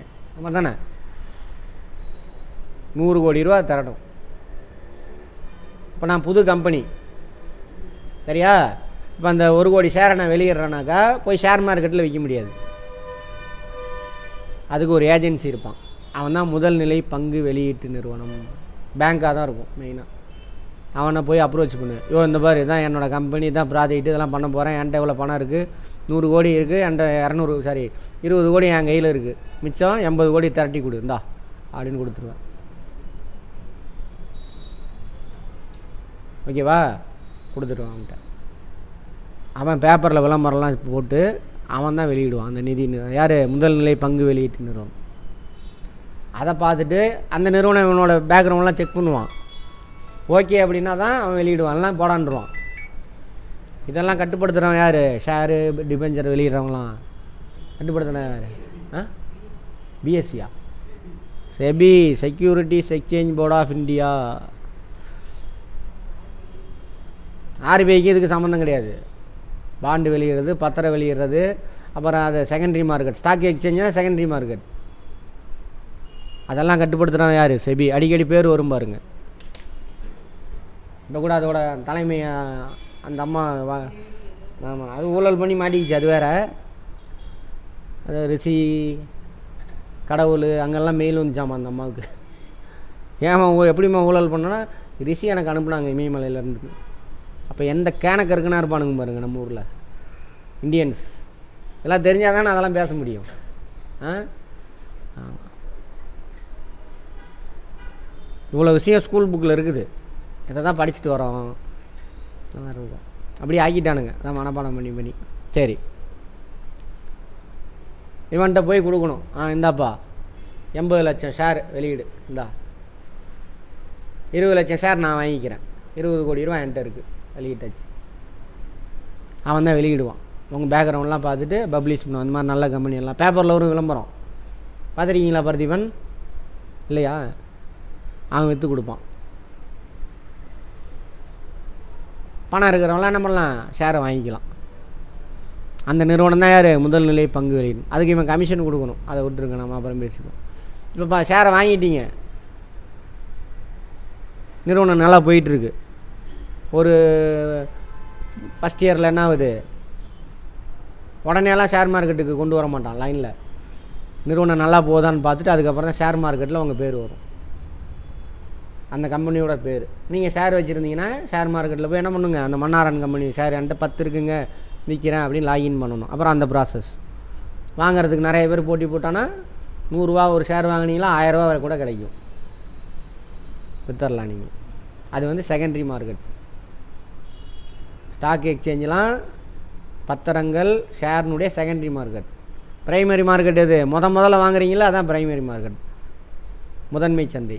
அந்த முதல்ல விற்று கொடுக்குறான்ல அந்த நிறுவனம் தான் யார்? முதல்நிலை பங்கு வெளியீட்டு நிறுவனம். சரியா? அடுத்தது யூனிட் ட்ரஸ்ட், யூடிஐ, முதலீட்டு அமைப்புகள், காப்பீட்டு நிறுவனம், இதெல்லாம் வந்து எதில் வராங்க? நான் பேங்கிங் ஃபினான்ஷியல் இன்ஸ்டிடியூஷன்ஸ், வங்கி அல்லாத நிதி நிறுவனங்கள். இதில் யூடிஐ எதில் வரும்னாக்கா மியூச்சுவல் ஃபண்டில் வரும். ஓகேவா? காப்பீட்டு நிறுவனம் ஓகே, அதெல்லாம் முக்கியமானது. அப்புறம் சீட்டு நிறுவனம், நிதி கழகங்கள், நிதி நிறுவனங்கள், எது பஜாஜ் ஃபைனான்ஸ் இவங்களாம் இருக்காங்களா, இவங்க கேட்பாங்க கொடுத்துட்டு வங்கி அல்லாத நிதி நிறுவனம் இதில் எது அப்படின்னு. வங்கி தவிர மற்றலாம் இவெல்லாம் ரைட். இதில் கேபிட்டல் பணச்சந்தையில் யார் வருவாங்க, மூலதன சந்தையில் யார் வருவாங்க. பணச்சந்தையில் யார் யார் வருவாங்க, பேங்க் எல்லோரும் பணச்சந்தை. இதில் மூலதன சந்தையில் யார் யார் வருவாங்க, யூனிட் ட்ரஸ்ட்டு நோட் பண்ணிக்கோங்க. காப்பீட்டு நிறுவனம் மூலதன சந்தையில் வராது. அப்புறம் இதில் வரும் பங்கு சந்தை, அப்புறம் நீண்ட கால நிதி நிறுவனங்கள். இது 3 தானே இது மூலதன சந்தை. ஓகேவா ரைட். மைய வங்கி இதை பற்றி நாளைக்கு வருவீங்களா வச்சா